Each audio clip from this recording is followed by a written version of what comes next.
welcome to the Swole Initiative Network. And tonight you're watching Sync on Sin, the Swole Initiative Network. We love the guys over at Sync. We've got Johnny here, we've got Rick. We're so excited about this adventure.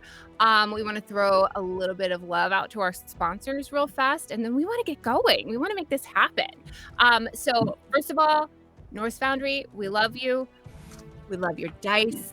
We love your music, everything about you. Take a look in the chat, everyone. You can see a link to Norse Foundry. Oh, beautiful, gorgeous, love it. Also, Griffin Co. Anytime we are using our 3D terrain, not tonight, but on other shows, Griffin Co. provides amazing 3D terrain for us, and you can use the code SWOLE22 and get 22% off over at griffinco.com. Check that out in the chat as well. And lastly, Fables of Glalia on Thursday night is actually sponsored by Hero Forge. We love those people. We love our little minis, our little guys. If you need a little guy, go over to Hero Forge and you can make one. Links in the chat. Now, what I want to do is pass the love over to my buddy, Johnny. Johnny, tell us a little bit about Sync. Hey, Swole crew. First off, thank you so much for having us. I will not be running this adventure. Rick is going to be running this adventure because he's way, way better at it than me. Rick and I are the writers for Sync. We are 2/3 of the creator team. The third being our artist, Sam Rusk. You might have heard of them. Incredible tattoo artist specializing in American pop traditional tattoo art.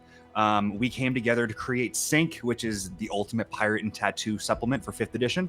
And we are live on Kickstarter right now. If you go to, well, first off, there's probably a link somewhere in the chat or somewhere on the internet you can find us. But if you want to type it in, you can go to Sync RPG, SINK, not SYNC. It's not like that kind of sync. Sync, SINK, RPG.com. We should have got that domain name too. I swear to God, I told you we needed to get that domain name, but it's fine. It's too late. It's fine. No, Sync is Pirates and Tattoos for 5th edition. We have over 50 magic item tattoos. You've seen magic item tattoos in D&D before, but not like this. We're making a huge part of the book about it, and we've got a bunch of modular dungeons. We have 4 at this point, maybe more in stretch goals. We'll see. Subclasses that our lovely adventurers will be playing tonight, and they'll tell you all about it. And yeah, Sync is set on the Call to Reach Sea, Adventures on the Call to Reach Sea, in fact. And we are really, really proud of it. We launched yesterday, and we surpassed $100,000 in the first couple hours. We were really, really excited about that. But we need to keep the momentum up because we are trying to get as many backers as possible within the first 72 hours.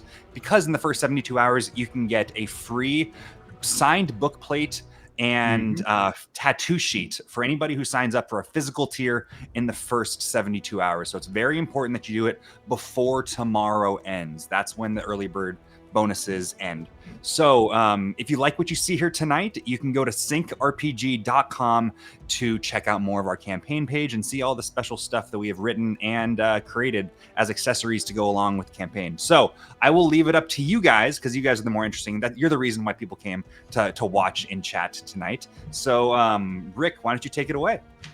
Yeah, thank you so much, Johnny. One more quick note on the adventure in the Kickstarter. If you go to synkrpg.com on the Kickstarter, the adventure we're running tonight, Treasures of Deep Grotto, is actually available for free. So you can go ahead and download that one shot on the Kickstarter page. And if you see anything else that you like, please back. And if you want that bonus that Johnny talked about, get it back soon. All right. Are we ready to set sail? Let's do it. Johnny, thank you so much. Hi, guys. The rest of you. Our adventure begins on the Call to Reach Sea. An archipelago filled with black sand beaches, magic item tattoos, and of course, a darkness that lurks beneath the depths. We begin just before sunrise aboard a ship called the Misty Mermaid. It's a beautiful night. The dark waters reflecting against the skies, the stars dancing upon them. The 4 of you are up earlier than the rest of the crew, keeping watch, or maybe just couldn't sleep. Captain Bumper Snatch has assigned you all to various chores and duties aboard the ship, some that require you to be up at quite an early hour. As we sort of see this twilight of the Caldereach Sea, the Misty Mermaid sailing against the water, on the deck of the ship, Masood, would you please describe your character for us? Oh, absolutely. You see Aruj Barbarossa just sort of like walking and like inspecting his work. He's been swabbing the deck early hours, getting rid of any of the like, just let's be frank, night poops that might have happened from birds passing over by. You got to keep a clean ship. Bumper Snatch always talks about it, and Aruj is really gunning for that first mate position, so trying to get up there. Besides his intention, you kind of see him walking around. His hat's kind of tipped low. He's got his red, like nice shirt, sort of with a high collar on, much similar to this one. A couple sashes from his homeland that he's got, and his rapier tucked comfortably at his belt, ready for whatever might come by. A little short hand crossbow on the other side of the hip, because he's a buccaneer. And we'll talk a little bit more about that when we get into it. But along the side, you just see a tentacle tattoo on his forearm, and, you know, just sort of his arms hard at work, gnarled with scars from the history of like his combat training and also just being on the ship. Beautiful. Standing somewhere nearby, Betty, would you like to describe your character? Yes. Well, Cassie is standing by and kind of behind everyone, making sure that nothing really touches her. She is covered in tattoos, head to toe, everything. She is the epitome of that piece of paper you keep next to the telephone where you decide to just scribble all the time. That is what her skin looks like. And she is kind of watching everyone, making sure everyone's all right, and taking a deep breath every once in a while of that salty air. She's a wizard. She is trying her best to look as intimidating as possible, failing at every moment of it as well. But she's trying. But her full name is Cassandra Bladewind, but goes by Cassie Wind. Cassie Wind. No, I totally said the wrong name. Cassie Blade. Cassie Blade. Cassie Blade. Because, you know, nobody's going to remember that long name. And Paul.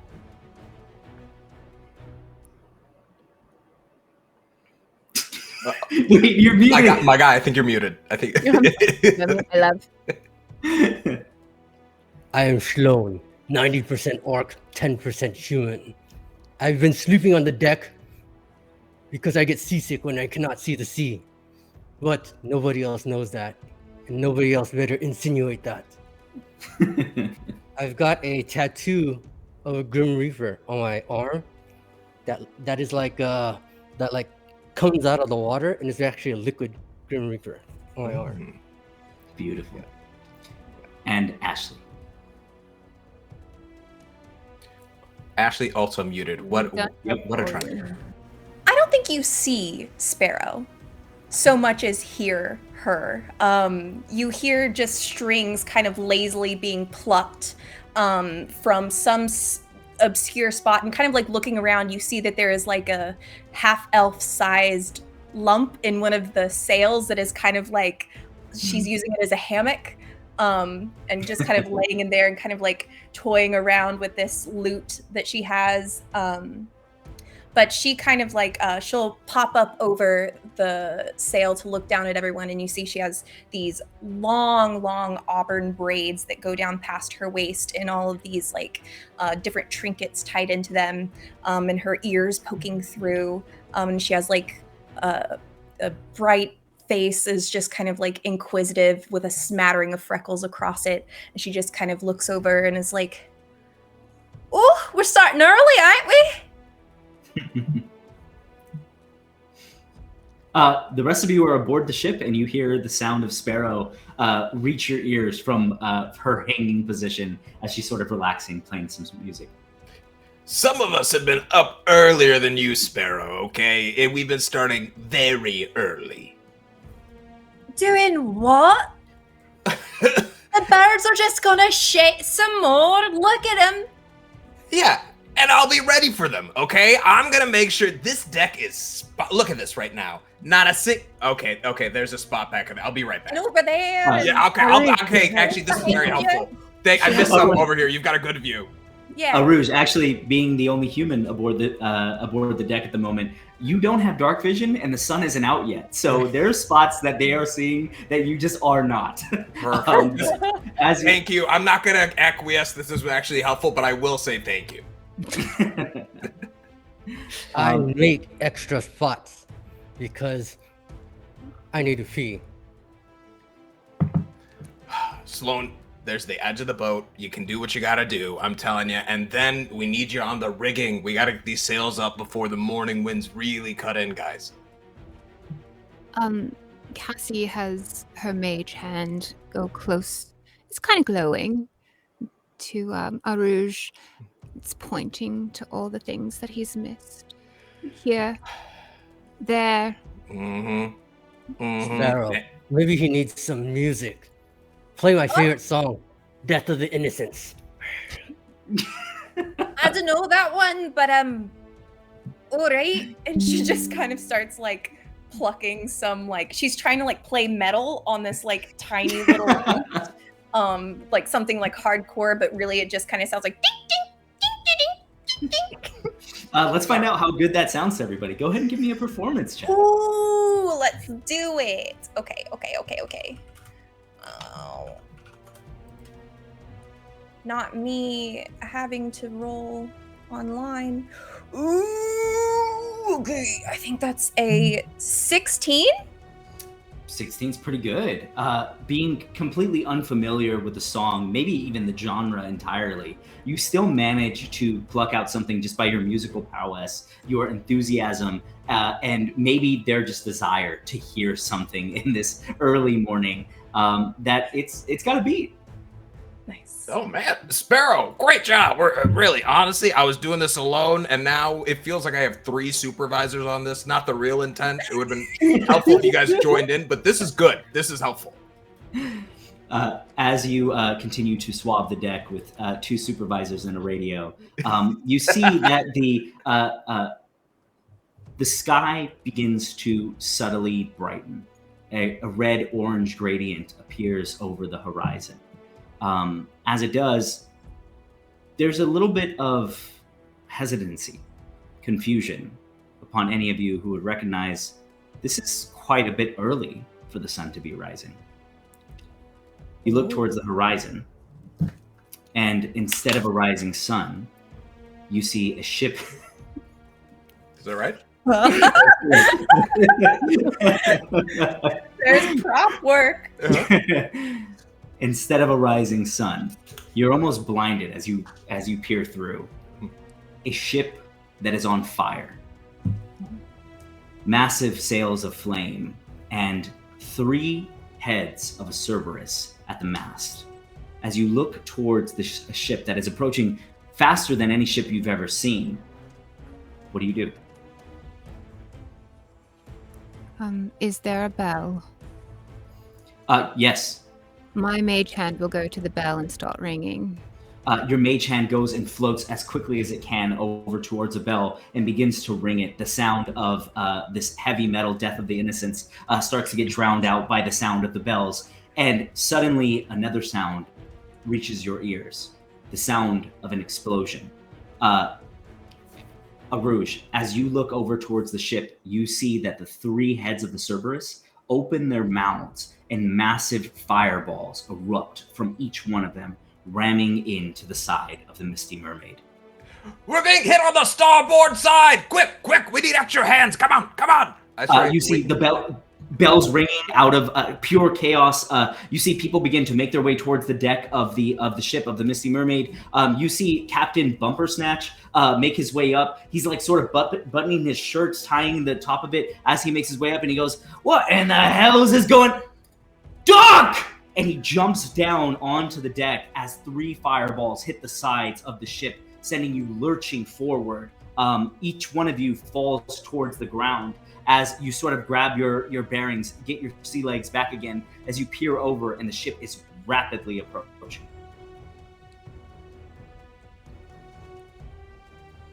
It's not long before the ship reaches.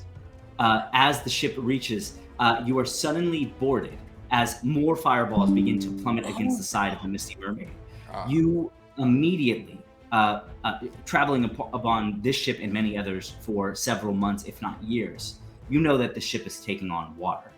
The circumstance seems dire. And then you become boarded as this strange crew of humanoids with fiendish qualities begin to board your ship. There is one man in particular that stands out. Like waves parting everywhere he steps, crew of yours and his ship alike begin to separate.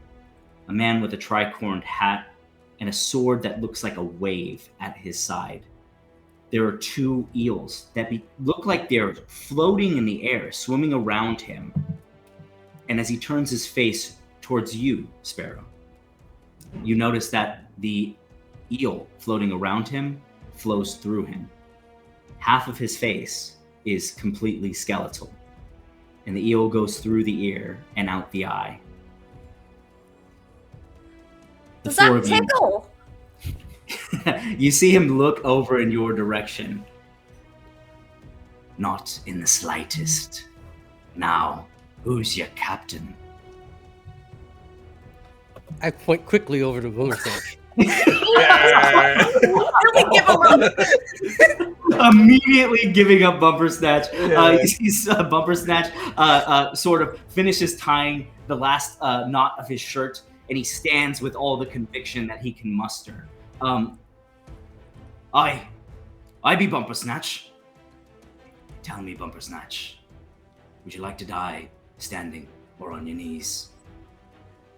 The four of you watch as this man begins to approach, and you notice at the hilt of his blade, there is a small tear-shaped crystal that begins to glow blue. Bumper Snatch grabs his sword. As he pulls it from the sheath, he's too late. The captain with the half-skeletal face lunges his sword into Bumper Snatch's chest.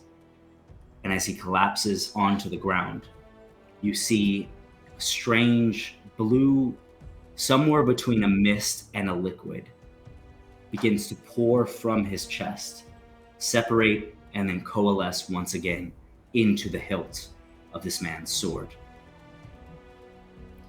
Sparrow leans over to Arouge. I think you just got that promotion. Oh, okay. That's a bad time to get promoted, though. Arouge, you look over towards a crack inside of the floorboards. As you peer down beneath, you see that there are kegs and kegs of powder, powder for the cannons aboard the ship. And you see that the flames are flickering nearby them. I think I turn to this boarding captain. I look at the rest of the crew that's here and says, Sir, welcome to your new ship. I think it might be worth noting that it's gonna explode soon. So if we, I imagine we're now part of your crew. If you have any openings for the first mate position, I would like to submit an application. That would be great. I did not come here for crew, boy. I came here for one thing, and it ain't the ship. And you see him begin to use the sword almost like a cane, grabbing onto this tear shape that is shivering with blue essence inside of it. And he walks towards you, and he says, I need not the ship, and I need not the crew. I came for your soul. And he raises his sword as you peer over towards the crack in the floorboards. The flames ignite the powder keg. The last thing that the four of you see is an explosion. Each of you is thrown from the deck of the Misty Mermaid into the Calderreach Sea. As you begin to become submerged, the light leaves your vision. And the next thing that you hear, it really worked. Good. I can see you breathing. Before you open your eyes, you can hear this strange creature. The sun is piercing your eyelids, and you feel the warmth of the sun. How can that make any sense? You just fell into the waters in the darkness. Can you hear me? I'm gonna try to open my eyes. As you open your eyes, the thing that you see around you is very strange. You are on a black sand beach, the water some 50 feet away from you. There is a line, a circle drawn in the sand around you with various alchemical and arcane sigils around it. And there are alchemical supplies, so many that you can't really make sense of them. Some of them seem like they were gathered here for purpose, and others of them are just like coconut leaves, random stuff that just seems to be piled all in one corner. And then you see the origin of the voice. For you in particular, Sparrow, this is a very exciting moment. Just as they are described, a small blue-skinned creature with a tweed hat, a cable-knit sweater, barefoot, stands before you. No fucking way! I knew you were real! Well, yes, I am real, but the more important thing is that you're here. You can talk, you can see me. Of course I can see it. Wait. What's happened in the last, catch me up to the now. Where are you? Sparrow, nice to meet you. Hi, I'm Sibo. It is very nice to meet you. The rest of you, you all hear this conversation happening as you begin to awake. What the hell is that? Look it! What? It's real! I told you! You're all like, oh, it's just a myth! It's just a myth, Sparrow! No.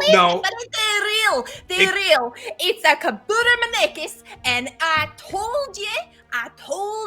Wow. Well, I think that just proves we're dead. That's all that proves, is that we're dead and now we're in the land of make-believe. I don't know about anything else. Well, you're super astute. You are, in fact, dead. That's... Oh. Wow. How did you put that together? I just didn't want them to be right, honestly. That was the... Oh, God. Okay. Well, I was going to start by saying I have bad news and good news, but I guess you got the bad news out of the way. Hi, I'm Sibo, and you're dead. Well, what's the good news? You don't have to be. Maybe. Okay. Speak on that. Yeah. Elaborate. Okay, I can't believe that this entire thing worked. So, I am Sibo, and I am a Kabura Maneki who lives aboard the ship. I live in the masthead, and me and my people, we protect you. So you kind of owe me, really, if you think about it. Just keep that in mind for the rest of this conversation, if you will. I make sure that the seas are as calm as they can be, that nobody gets seasick. Or at least I try to. Sorry, Sloan. I know you need to sleep on the deck. Oh, sorry, I wasn't supposed to say that, was I? What? I didn't hear that either. Wait. Oh, okay. So here's, okay. You were aboard the Misty Mermaid, and it was attacked. There is, a man, perhaps named Grimscar. The ship that you were attacked by is his. It's called the Hades Hound. Oh, that's a good name. It's pretty good. It's a good name. It's Very Better than ours. Like I got goosebumps again. I mean, the Misty Mermaid is fine. Misty Mermaid. Yeah, but it doesn't like. Not intimidating. No, it's a different vibe. It was a different Very vibe. different Yeah. vibe. It's just good branding, really. Yeah, no, they really kicked it around before We going. should have named it Death of the Innocents. Wow. I mean, yeah. that is so good. It doesn't. It doesn't. Is It's it a not alliterative. mouthful for a Yeah, boat? yeah. The captain of the Hades Hound. Well, he's kind of got some beef with my boss. It's my job to not only protect the ship, but to ferry the souls of the dead to Davy Jones. Grimscar would like to take those souls instead to Yigathul. You don't want that to happen. So the fact that you are all here talking to me means that this thing worked, and you are now considered sunken. Like, in the literal sense that we... No, it's just a thing that we call, well, the other word is a little harsher. Some would call you husk. Oh. Yeah, Sunken. Yeah, sunken's better. Sunken is good. We like That's that. a little better, yeah. So the four of you are, the fact that I was able to do this means that Grimscar hasn't given your soul to Yigathul yet. The reason I said that you might not have to die is because if you stop him, then you can live. You can just take your soul back and you can, go on with your lives. I imagine... What happens if he gives the soul away? Oh, you're done. Like, Oh. dead. Probably worse than dead, because it's my job to take dead souls to Davy Jones, peaceful, afterlife, all that kind of things. If you go to Yigathul, sorry, man, I don't know what's going to happen. Let's cut to the chase. How do we stop this? Well, luckily for us, the island that we are currently marooned on is where the Hades Hound has now docked. I believe that he went into Deep Grotto, which is a very it's a very cool and totally normal, safe place. Lots of interesting architecture, stuff like that. It's really worth a view if you can survive. Anyway, so you have to find him and stop him from giving away your souls before it's too late. But the second that you leave this circle, well, the tether between you and your soul is going to get weaker with time. So it's kind of an urgent situation, if you catch my drift. Okay. So you've made it Okay. quite easy for us. Thank you. I appreciate that. You're welcome. This is nice. I don't know why I hide in the masthead. It'd be nice to get thanked for the things that I do. Yeah, you could have just maybe warned us ahead of Yeah. time, and this could have maybe been avoided. Oh, now my joy has just soured to guilt, I think, a little bit. I'm sorry. No, I'm good at that. Look at his sad little face. Look what you did. It's all right. He'll be fine. He's still alive. Yeah, that is a fair assessment, Cassie. So do you have a compass? We gotta. You say the moment we leave the circle, Correct. could we? I think we're missing a point here. Mhm. What do you Does think? that mean this Igathul character is here on this island?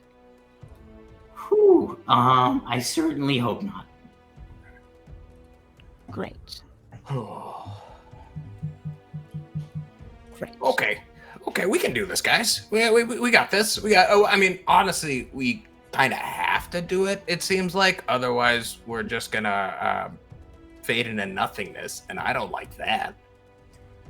Or worse. Yeah. I think it's probably worse. Okay. Well, Yeah. Thank you so much for your help. Appreciate it. In which direction is Captain Grimscar? Well, you can't miss it. If you follow alongside the cliff face, you'll eventually come across a mountain that looks like a skull half submerged into the ground. All right. Like So I said, he's- super interesting architecture. It's a must-see if you're in the Call to Reach. No, honestly, that sounds like incredible. Is that naturally forming, or was there? You know what? I'll find out. I'll look at it. I'll imagine. Surely there's a plaque or something to explain it. Right? Yeah. There's probably an archaeological analysis we could do on the actual stone to see if it was shaped with tools or not. As much Yeah, as I- that sounds super cool. I would love to read that one day. Yeah, maybe we're not pressed for time on our souls. Right, That right, is right. actually, that's very true. hypothetically, let's just say we get a little lost or we need a little bit of a hand. Mhm. Is there a way to reach you? No, I will call you. Wonderful, thank you. Wonderful, great. Terrific. You've been so Um, very helpful. Cassie, you can give me an insight check. Sure. Is there anything that you left out? um, you know what, Sloan? You can also give me an insight check. That's good.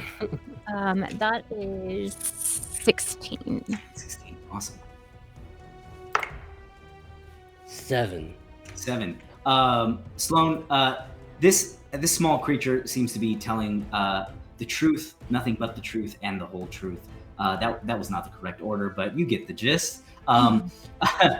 Cassie, this creature is not telling the whole truth. There's a small bit of guilt that you see behind his eyes as he's sort of rushing you along to the next thing. You know, you should feel guilty. You could have probably stopped this. Give me a persuasion check or intimidation, your choice.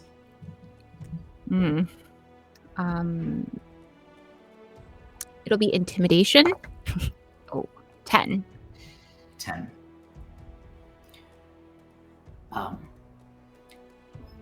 Maybe I could have stopped it, but here's the deal. My job is unfortunately to ferry souls of the dead. That's what I gotta do for Davy Jones. Technically, you're all dead. Yeah. So technically, I have a job to do. But hear me out. If you can stop Grimscar, then we'll call it even, right? Like, that's, a favor for a favor. I won't tell, and you can walk away with your souls. Could you maybe tell us how, maybe secure us a way off this island afterwards as well? That might be helpful, because I would love to be alive and not marooned. Oh, I can do that. I can look for a way off the island, and if you all make it, that sounds, I need a new home anyway. I don't know if you know this. It wasn't just my transport. That was my home that he destroyed. So, You poor little thing. Oh. Again, he is alive. We are not. In my tribe, there is an oath that we make. Greatest oath. And I wish you to speak it. Is this what you're saying on your dada? Give me a persuasion check.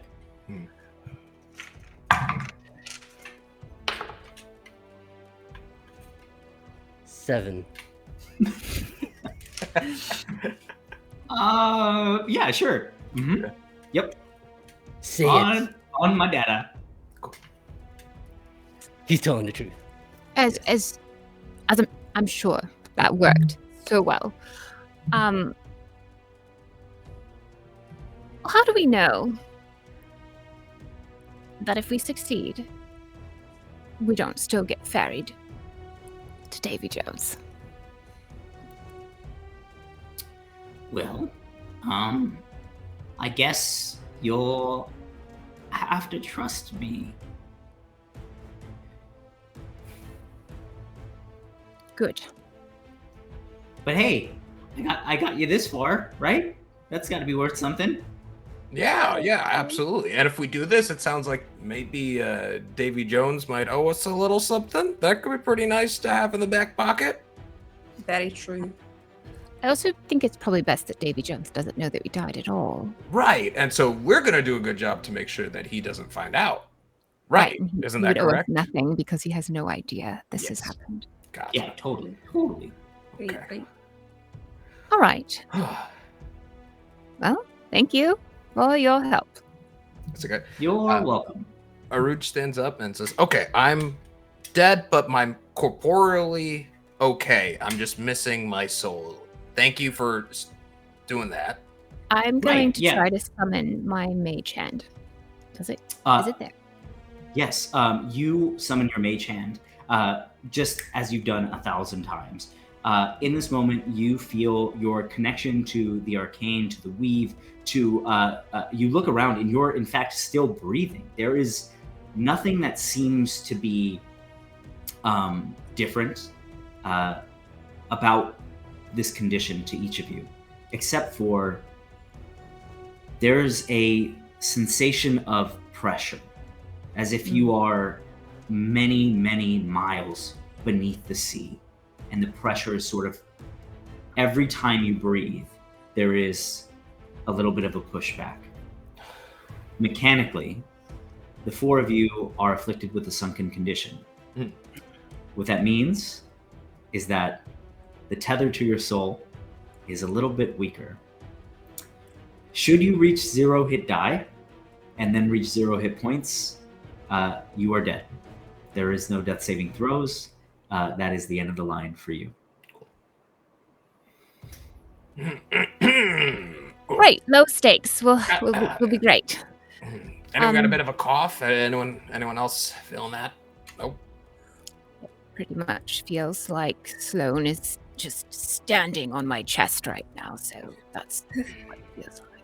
It's got that like heavy feeling I get before performing all the time. You know, that just like This is the perfect condition for us to go on a hike. Great. Okay, we're gonna get moving and try to find Grimscar and stop this whole thing. Thank you for your help. Hey, wait, remind me. Half sunken skull, right? That's what we're looking for. Can't miss it. Cool. great. Steel trap. And you'll be here when we get back. Oh, probably not. I'm going to be looking for a way off of this thing. But I'll see you again. I certainly hope so. You are very kind and sweet, and I wish that we would have spoken more on the ship. Same. Same. We'll make up for it on the next one.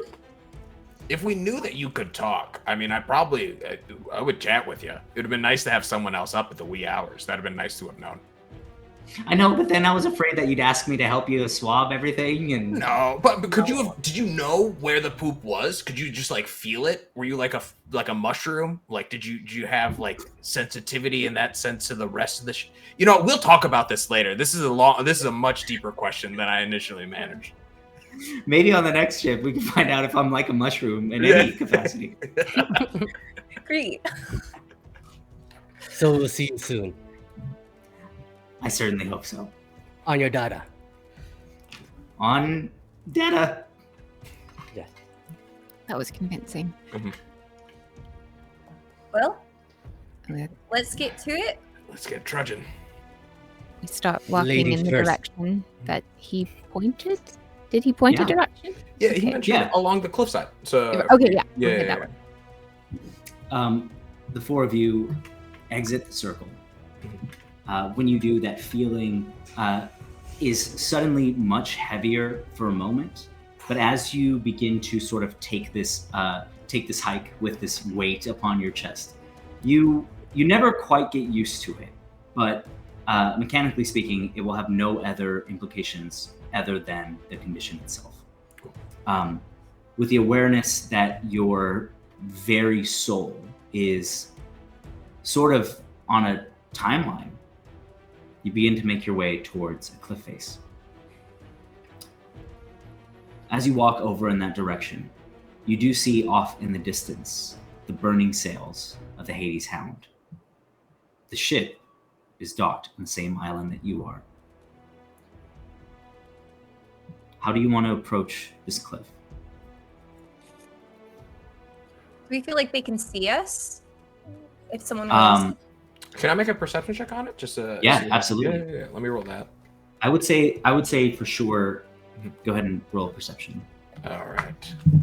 Okay. What's the is it daylight, nighttime? Yes. Yeah. Now it's like midday. Midday. Ah. Okay. Mm. 14 plus, let's see, for that. That is a intelligence one? No, that's wisdom. +3? Oh, buddy, a 17. I got a 17 on that. That's great. 17, no problem. You look over at the ship and you realize very quickly it's flaming sails while really badass and sort of evocative. Just good branding, you know what I mean? Yeah. All of that is really cool for scaring people from far away. It doesn't make you very good at sneaking up on people. So you would see the ship far earlier than it would see you. Okay, I think we got the drop on them a little bit. The question is, if we want to continue that, we could try to maybe go. Well, I'll leave it up to y'all. Do we want to go by sea? Do we want to just try and like sneak up on them from the side? And then what? Scale the cliff from the ocean. Oh, that's smart. That is true. That would be tougher. I do We are on a think, strict timeline. and I do think we should be subtle no matter how we approach it. Sure. I'll be real. I don't like being in a leadership position. Y'all, this is new for me. I really, and I know you all were really expecting me to just like suddenly step up. No. No. Oh, really? Really? No. I mean, was going to let him have that. Thank you, Cassie. Thank you. There's just like a clammy factor that like doesn't exude the most confidence. Okay. You know, maybe this is your chance to prove me wrong, though. Like, no. You know what? Maybe I'll be a different type. What if we what does the group think? I did not score you favorably on the team surveys. Thank you. I do appreciate that you even filled them out. Most people just threw them over the deck. That was me. Mm-hmm. Right. I think we take the most direct path, but we go about it all secret, like. Okay. And should we run into them? Well, we can't die twice, can we? What? Well, actually, no. That's kind of the whole thing, though. We could. We really could. And the first one caught us by surprise, so we can't, Right. you know. Almost Shame on me, right? Right. Okay. I look at the cliffside a little bit, and maybe it's like, so maybe the fastest way is just like up as quick as we can get. Yeah, I would say with your perception check of 17, you would probably realize in this moment that the ship and the cliffside are some maybe 100, 200 feet away from each other. Yeah. The trick is here not getting caught, right? So I would say that like if you can stay alongside the cliff face, you'd probably find where you need to go. I think we were given clear directions to stay alongside the cliff face. Right, exactly. And I think we might even have a bit of a head start on them given how much further back they are. We could maybe try to beat them. I don't know where they are on the island, but we might be able to get a sense before we're too close. Aruj, you're bad at following directions. Yeah. It's not a good quality of mine. Do I have any knowledge of the deep grotto? You can give me a history check with advantage. Ooh. Oh, so the second one was a natural 20. Nice. So 23. With a natural 20, there is maybe a moment, whatever it is that would have drawn you to the Call to Reach Sea, various histories, rumors, myths, and legends. When you hear the words Deep Grotto come from Sibo, maybe in the confusion of your current state, your sunken condition, it takes a while for it to reach you, but once it reaches you, a light bulb goes off. The Deep Grotto is a sanctuary, a place of religious significance to Davy Jones. This is a place where souls are in fact ushered to the afterlife.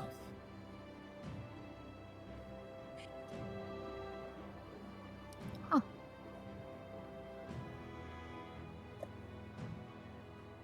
I'm going to share that with the group. Oh wow.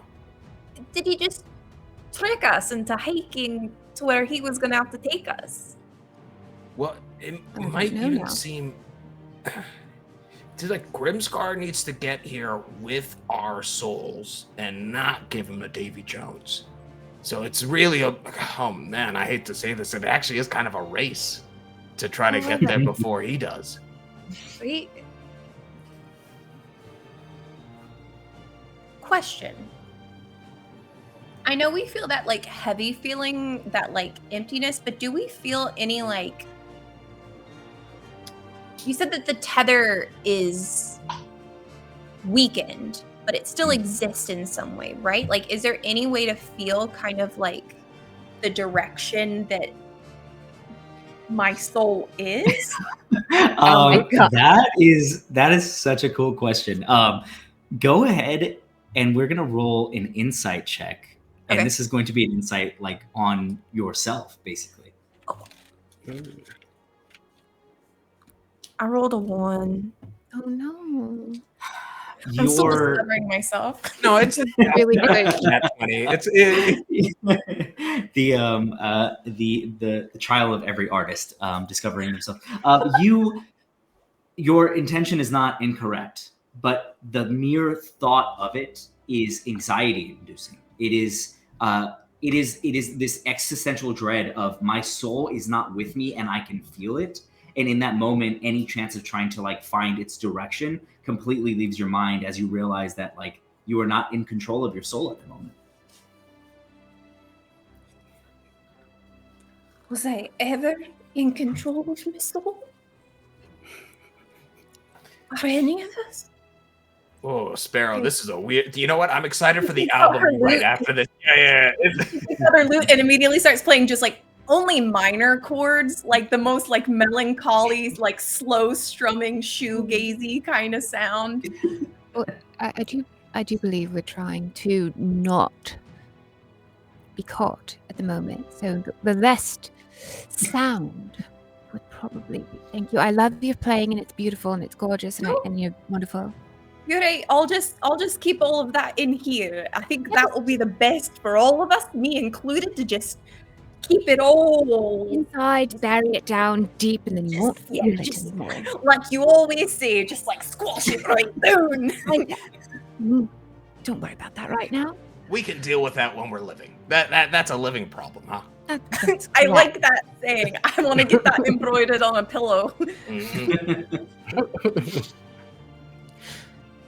I think I like turn to the group and say, okay, well, they're there. Let's keep trucking then in the meantime. Aye, Captain. No, that's weird. Can I take a look around? Obviously, we're going to head that way, and that's fine. Yeah. Can I take a look around to where... Like, I feel a little weird now that this is like, that's Davy Jones's sanctuary. This is kind of the opposite of what he was saying, what's going on, and I just want to take a good look around. Cool. Give me a perception check. I'm really good at that. I would say you might also be able to give an investigation or survival given the circumstances. Oh, okay. We'll say this is more of like an investigation. Cool. And that would be a 16. 16. Okay. A couple things happen in the next few minutes. First, you begin to make your way towards an opening in the cliff. You are so close to it that for a moment you don't recognize what it actually is. You see the ship off in the distance. You see a sand beach, black sand beach, between the two of you. Between you and the ship. And then you see it sort of fades into grassland and tree line before it reaches the mountains where you are. With the 17, first thing you see is a set of footsteps that go through the sand to the direction where you are. Somebody has already walked from the ship in this direction. You kind of follow them with your eye line, tracing them from the ship, and you realize they end up not too far from you. And then you realize, oh, we're right against this cliff. And you sort of like take a step back and you look at it, and it looks like a massive skull. The footsteps lead towards one of the eyes as the skull is half submerged on its side. So we're already here. Yeah. Honestly, he kind of lied. We did almost miss it. That's on me. I was expecting it was upright. I did not expect it to be sideways. That is. We got to reframe our thinking. Orientation is so important when it comes to skulls half submerged. Absolutely. I always say it. It's odd that it is. It is something you have always said. Strangely relevant today. What were you saying, Cassie? There's footprints here. Someone else has already. Oh no, we're late. Someone had beaten us to the punch. Oh well, I mean, but we're not dead yet. Like really dead. So we must still have some time. Okay. You say we must still have some time, and in that breath that you take after, you hear the sound of what sounds like stone slamming against other stone as it echoes from the cave out towards you.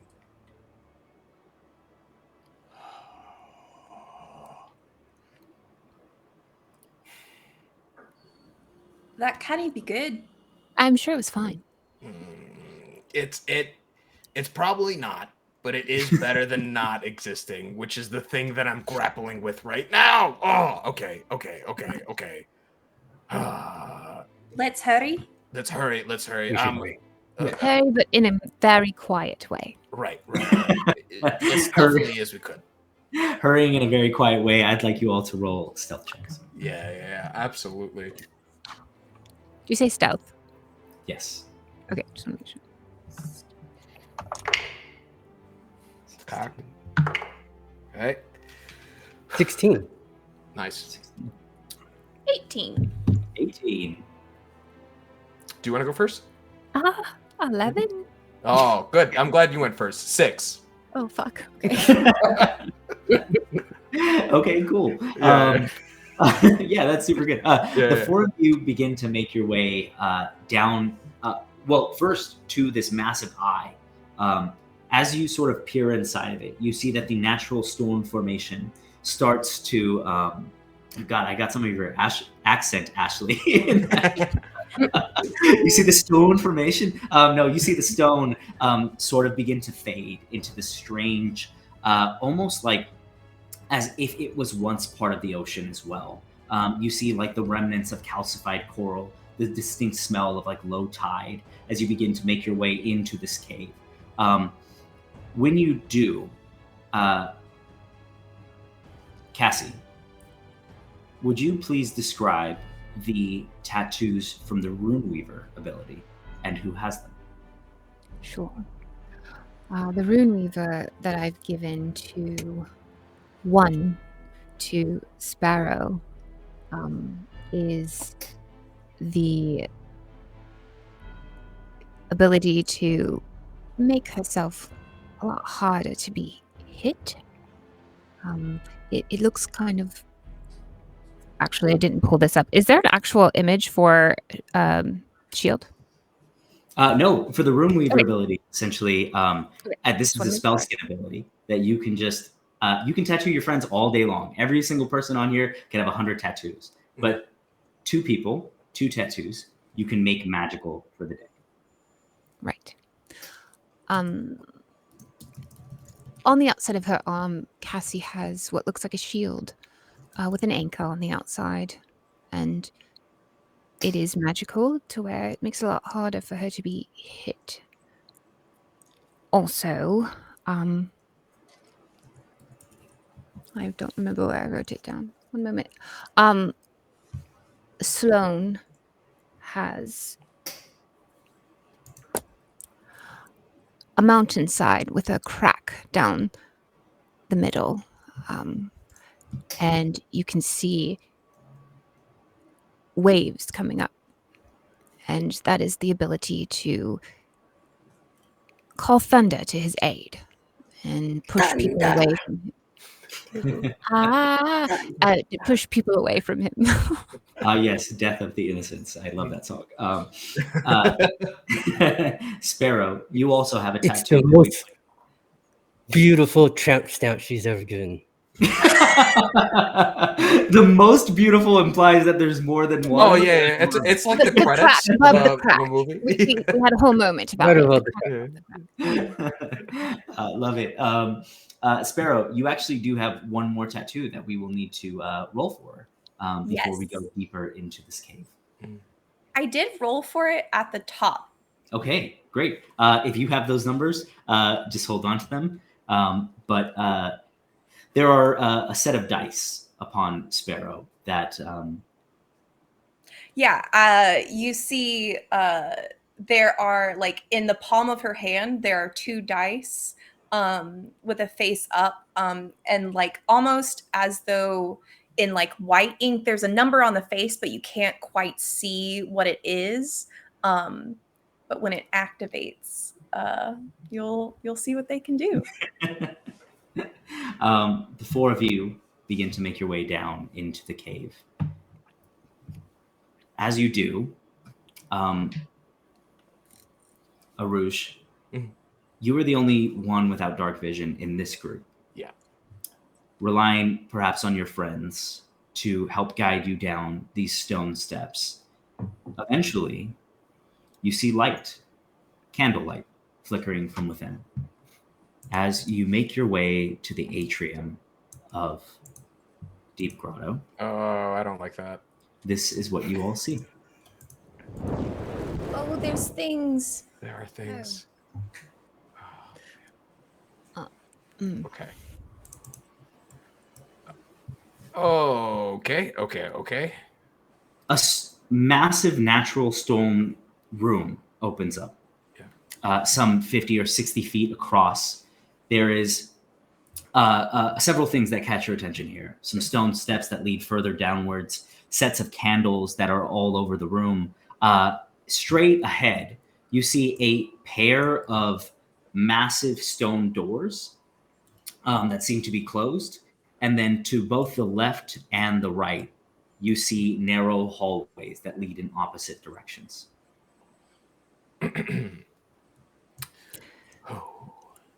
Above Cassie's right eye is a tattoo of a candle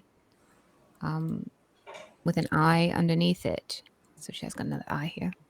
And it makes it to where she can see anyone who's invisible within 10 feet of her. It's called Flicker.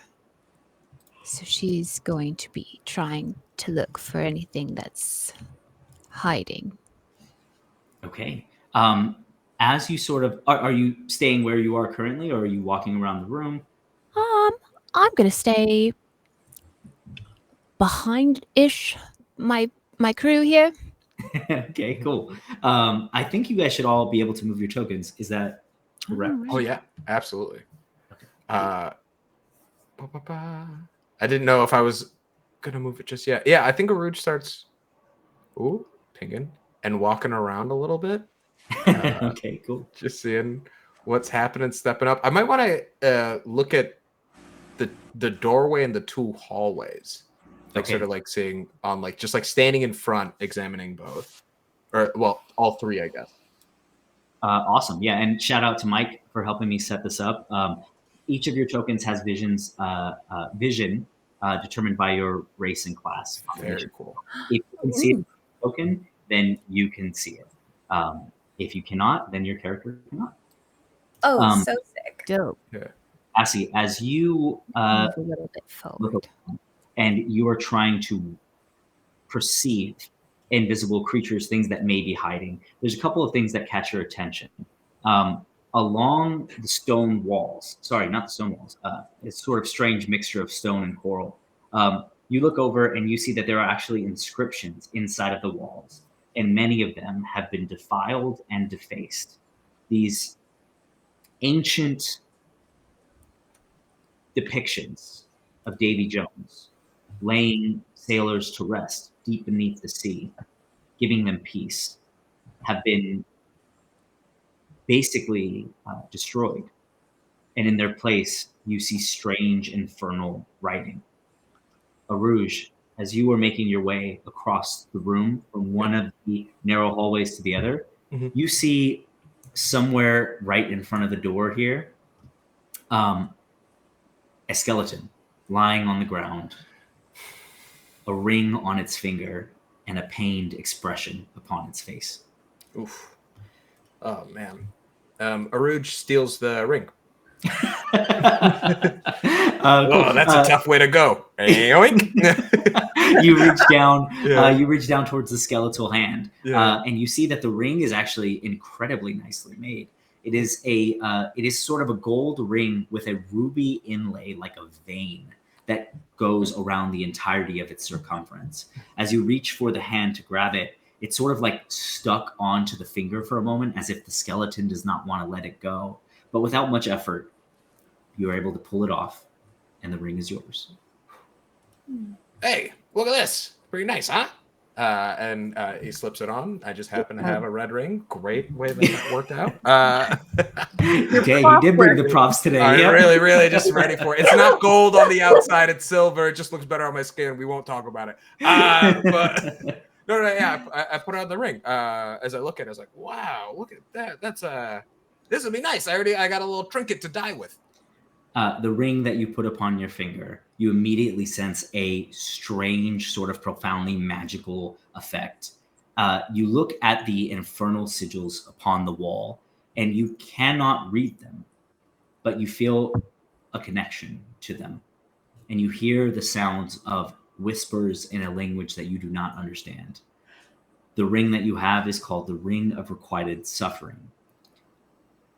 You may spend a hit die when you make a successful attack. And if you do, instead of healing for that amount, you may add it to the damage roll of your attack. Okay. Okay. That's. I try to describe a little bit of what it's like. Do you guys hear that? You'll no? Arouge, I don't know how many times I have to tell you that if you stumble upon someone who has some kind of beautiful jewelry, you should probably let someone take a look at it first. You don't know what you've just awoken. I hear you, and also there are voices in my mind that right now make it a little hard to hear what you're saying. But they're kind of like the. I think that's yeah, that's kind of what I'm getting. I don't know, Sparrow, if you get any lyrics out of that. But there's a nice cadence to it, but you don't know what they're saying though. No idea. I just try it for a moment. I take the ring off. Voices immediately stop. Yep. Okay. Oh, okay. Yeah. But see, look at this. Trial and error. And what's the worst thing that happened? I die again? Come on. Yes, I think that's exactly what we're trying to avoid. Okay. Well, I think I feel pretty good with this ring. I think if we encounter the Grimscar, maybe if we can't sneak up on them, we stand a chance. And he didn't say don't put on any strange rings that you find. So he surely would have said that if that was part of the instructions. Absolutely. I mean, I do think that that's kind of common knowledge. No? All right, fine. In arcane circles. The voice of reason. Searching this skeleton on the ground for any trinkets. Yeah, I want something shiny too.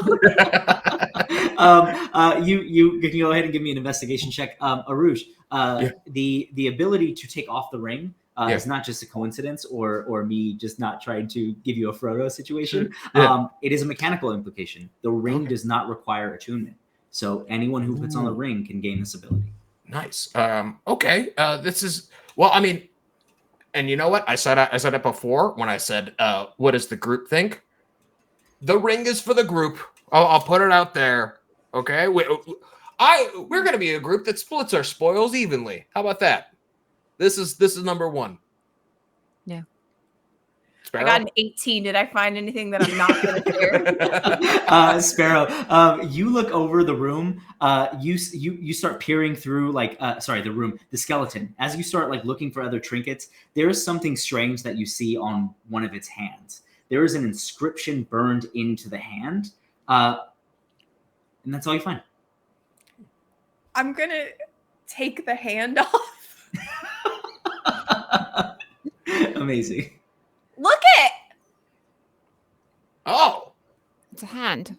I didn't know we Sparrow. could just take body parts. Okay. No! Oh. Look on it. It's strange, isn't it? Sparrow, as you're sort of like holding the hand and you're looking towards Cassie and Sloane, they're looking the other direction towards you. The door is behind you.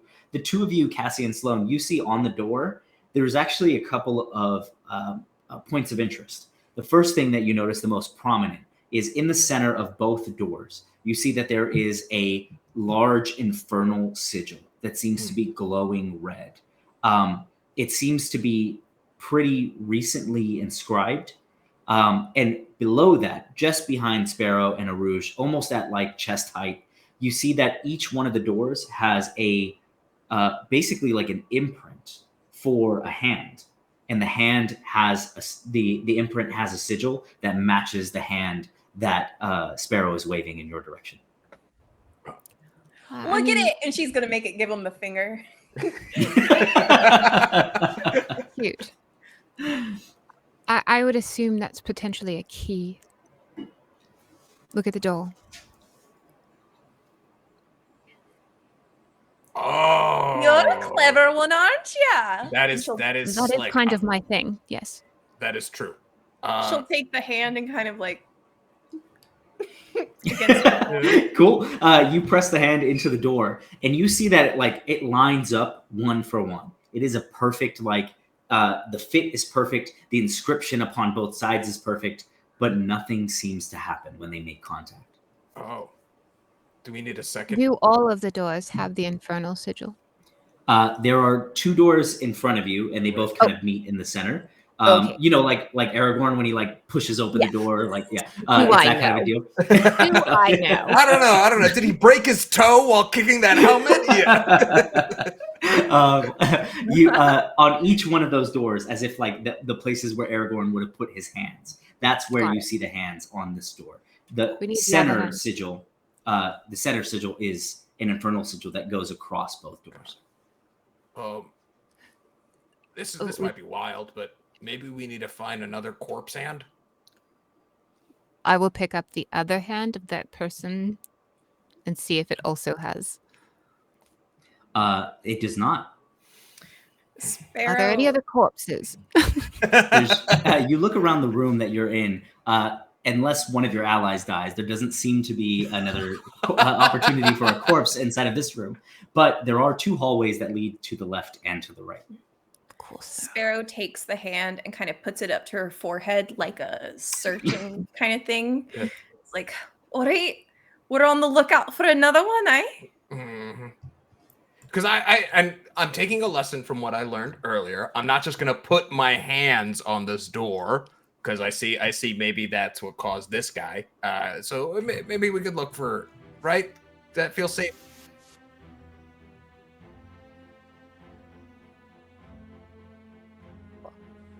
All right. I'm gonna. There's two pathways. Do we want to go down them together, or do we split up? I don't think we should split up. Okay, So left or right? that's a good question. Well, As hey, you got say some- left you got or some- right, Yeah. I forgot to describe a very important thing. Sorry, Masood. No, you're good. To the left, you see that this set of stone steps goes straight down, and then it seems to curve. But to the right, you actually see water begin to pool into the room that you are in. And the steps begin to go down, but they are submerged in water. So you'd have to swim to get into that room.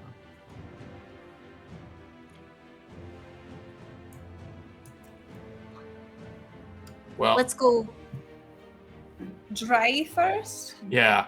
Yeah. That's fair. If we're running on time, I mean, I could use a swim. I'll say it. But I don't think I don't want to do it alone. Is kind of the main idea. I don't know what's out there. Especially We are you. You short can't on see time. anything. That is true. Okay, let's take the dry route for now. Let's see what's over there. Pulls out his rapier. I guess I'll check what's around the corner, and just like inches their way forward. Okay, great. You begin to make your way into the room. Yeah. As you do, your visions quickly begins to fade. Given that you don't have dark vision, this room is entirely in darkness. For the rest of you, as you begin to make your way into this room, you see that it goes some 30, 40 feet in, like the steps are pretty steep. And surrounding the entirety of the room is calcified coral, strange formations that you can't really make out what they are for 2 of the 3 walls that are exposed. But on the wall at the very end, the wall directly across from you, you see a massive face, half of the face, with a closed eye in the calcified coral. In the center of the room, you also see a hole in the floor, some 5 feet wide.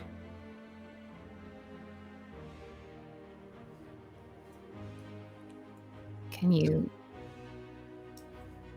look down and see anything? Well, could someone hold on to my belt before, just to be safe? Yeah, I'll peer into the abyss. Cool. You peer into the abyss indeed. You see this 5 foot wide hole begins to sort of narrow down for as long as you can see it, and it seems to get narrower and narrower. You're not sure exactly how far deep it goes, but it seems to be pretty deep. Yeah. I'll try kicking a rock and just sort of, okay, wait for it. Bounces against the edges, back and forth, back and forth. Whew. Great. Maybe that's the trash hole for this room, you know, because we had a place to like put our waste and stuff. Maybe they just dump it down this hole. Maybe. When the face on the wall, can I take a look at that? Oh yeah. Yes, absolutely. You're just sort of looking at it from a distance, or how are you inspecting I'll it? get closer. I'll come up closer. You can go ahead and give me a perception or investigation check, your choice. Sure. Let's say it's an investigation because that's 21. 21. Okay. You look towards this massive face inside of the coral, and you see that the eye is closed. As you like look up and down, it is truly massive. Like the eye is maybe 30 feet high into the air. So you're sort of looking up at it. It looks as though this was once alive with color. It doesn't seem to have been like carved in any particular way. This seems like a natural formation that have you ever seen coral like in low tide where they sort of retract? That is what you get from the coral formation. With a 21, 2 more things happen. Inside of the coral, you do see one piece of coral that still has color on it. That piece of coral is shaped like a ring. Ooh. Well, I'll fall for it. I guess the theme What? of the party is to steal the jewelry, right? Can't die twice, is that what we're saying? That's No. what we're saying. Literally what we're trying to stop. That's a but I'm going default to grab the rule ring. adventuring. Uh, Loot. You grab the ring from the coral formation. As you reach towards it and you try to grab it, when you pull your hand out, the coral begins to scratch your hand, dealing 2 points of piercing damage as the coral sort of embeds itself into your fingers as you take out the ring. Great. Can I stop that, or does it keep doing that? No, you are able to get the ring out. Okay. It's just like when you were pulling your hand from it, it scratched you on the way out. I just want to take a look at it. Cool. Do you want to give me an Arcana check, or Yes, do I you want do. to put it on? I want to give you an Arcana. Ooh. That is a 23. 23. This ring, everything that you are just nailing your rolls on seem to be directly related to Davy Jones. The legends that you heard about Deep Grotto, the architecture that you saw on the outside, and even, in fact, this wall in front of you. To give you more context to this wall, Davy Jones has sometimes been depicted in natural sea formations, the waves, the tides, coral formations. You look upon this face with an eye closed, and maybe you get some idea of what this might be. As you reach the ring and you hold on to it, you look at the ring that Aruj has, and you realize that that is not natural. That is not native to this temple. But the ring that you have, the coral ring, is known as the Dead Man's Promise. I'll put it on. As you put on the ring, similar deal here. It does not require attunement, so you learn what it can do right away. The Dead Man's Promise will allow you, as a bonus action, to expend a hit die to roll a hit die without expending it, and you can heal for that amount immediately. Nice. When you do, the coral becomes calcified and dissipates.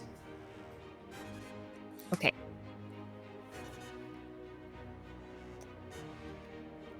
One more thing that you notice. What does it look like when your flicker tattoo catches the presence of something invisible? Oh, great.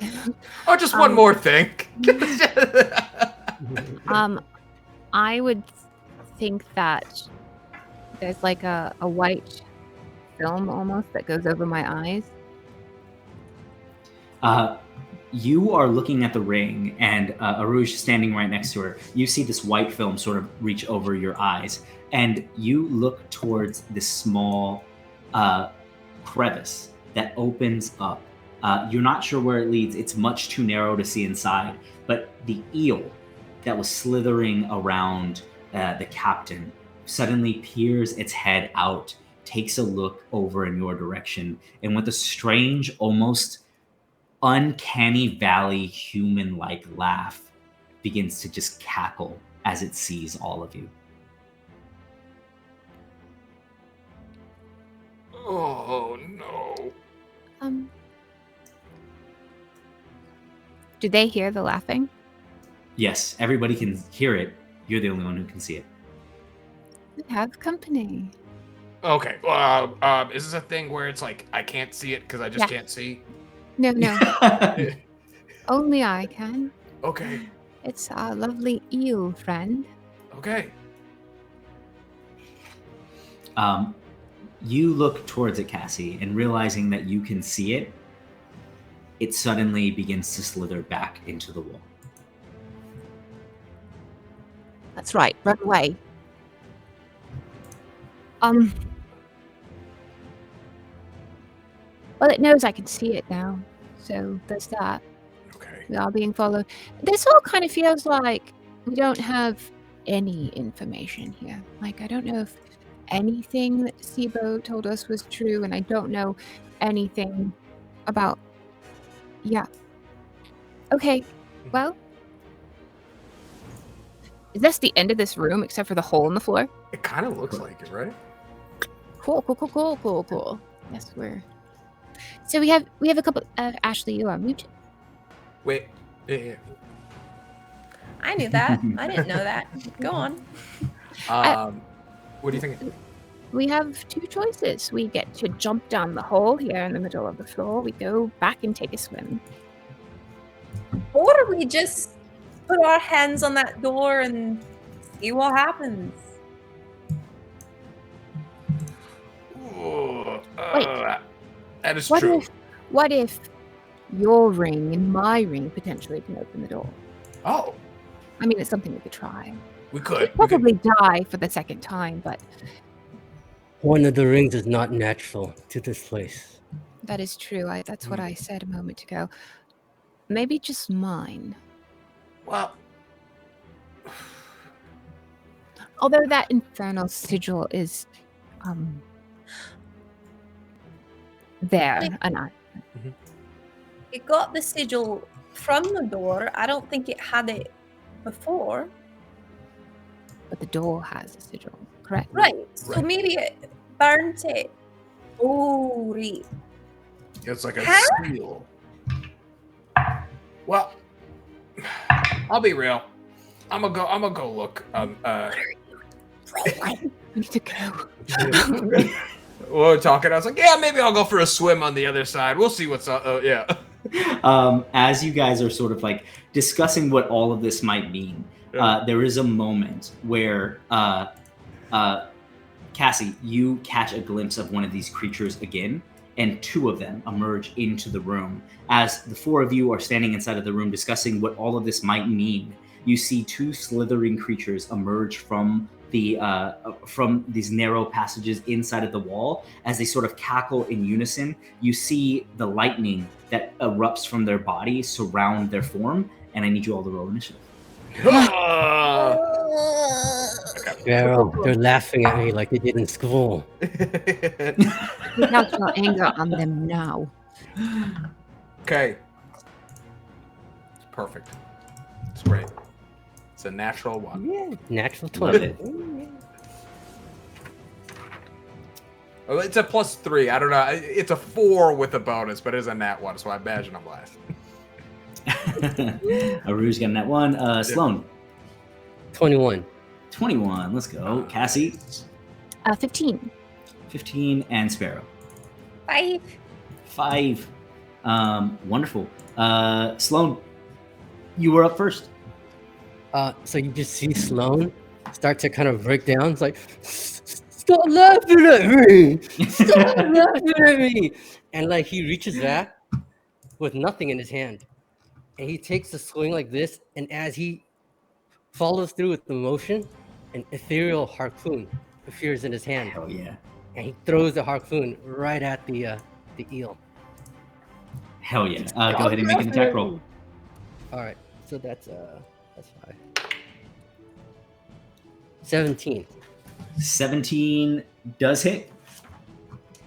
Ooh. And I do 8 damage. 8 points of damage. Which one are you targeting? The one that's laughing louder. Okay, cool. We'll say that this guy is laughing louder. 8 points of damage. Wonderful. And it says that let's see here. When I hit a creature with one of my harpoons, it creates a tether. Correct. Yeah.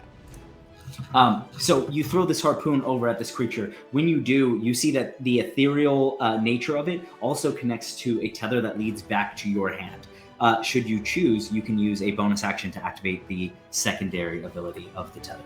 Or you can keep the tether in it and just hold on to it for now. You know, with my bonus action, I take a look at the creature. I forgot to do this earlier. I take a look at the eel, and I just look at it intently, and I go, on my dada, and like I cast Hunter's Mark, and all the aspects of the eel just sharpen. Like I see the veins. I see like in HD everything about the eel. Hell And yeah. I cast Hunter's Mark on it. Yeah. Beautiful. Okay, cool. Sloan, anything else? I think that's all I can do. Cassie, it is your turn. I'm not sure anything I have here is going to do much of anything to lightning eels. So I will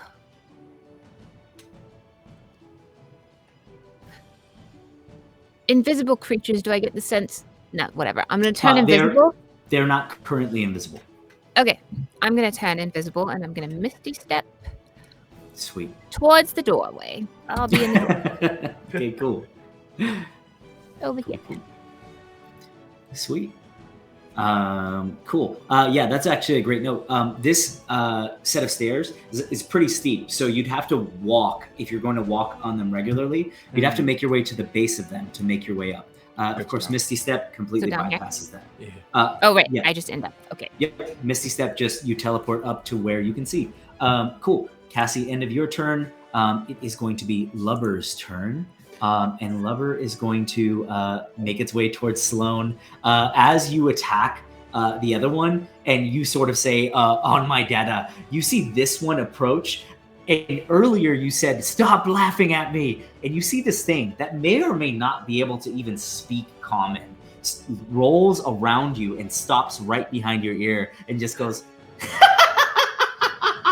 as it attacks you with a bite. Oh my god. Up. That's bad. Bad on all That levels. is that is going to be a 14 to hit. Nice. I have 16 AC. 16 AC, almost reacting like you see this thing coming around you to bite you. You just hear the laugh and your shoulder kind of comes up and the bite hits your pauldron instead of your neck. As that is the end of its turn. This one is actually, Cassie, do you want it to be evens or odds? Oh, odds always.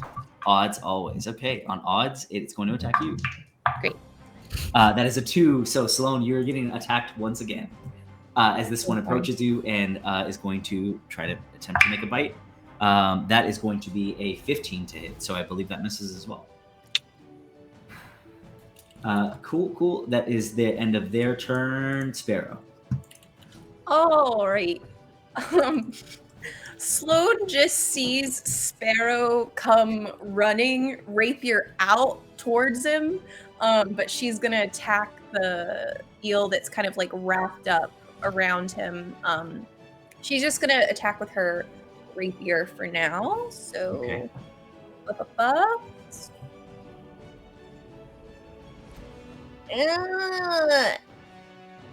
12 to hit.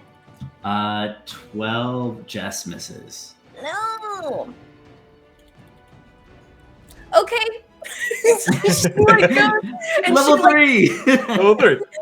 and she like Level two. swings wide and probably like brushes off of Sloane's armor a little bit to where he feels the impact of it. She's oh, sorry about that.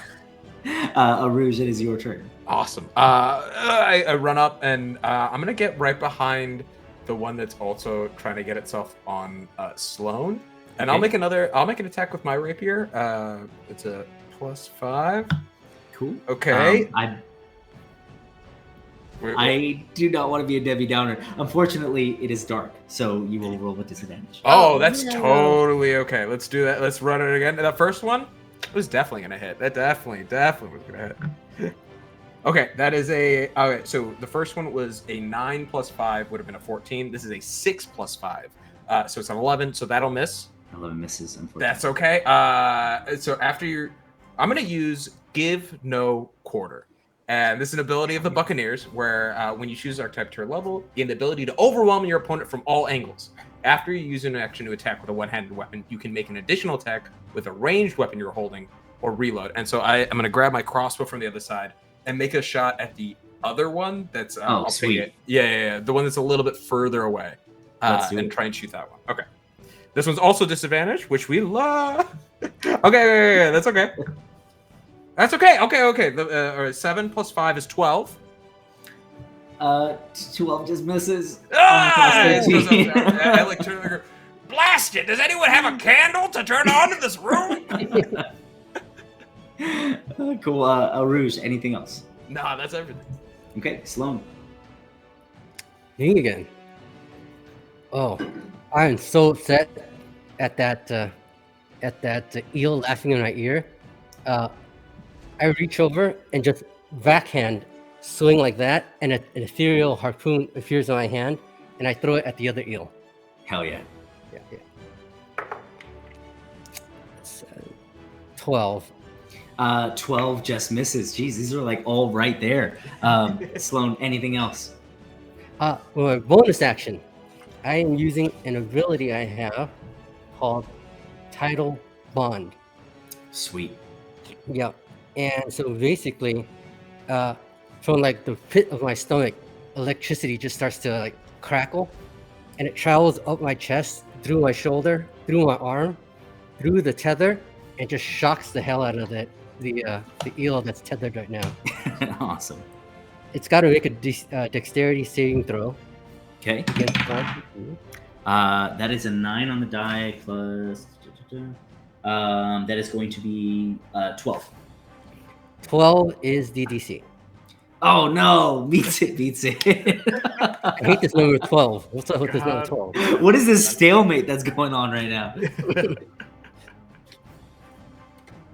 Cool. Sloan, as the tether sort of erupts with lightning, it is able to make its saving throw. Is it half damage on a success, or is it? It is half. Yes. Oh. Okay. Go ahead and roll that damage. All right. All that beautiful damage. And then Cassie, you are up next. 7. So half 7. of that is. Half of that is 3, and unfortunately, being an eel that evokes lightning from its own body, it is resistant. So it is 1 point of damage. These eels are assholes.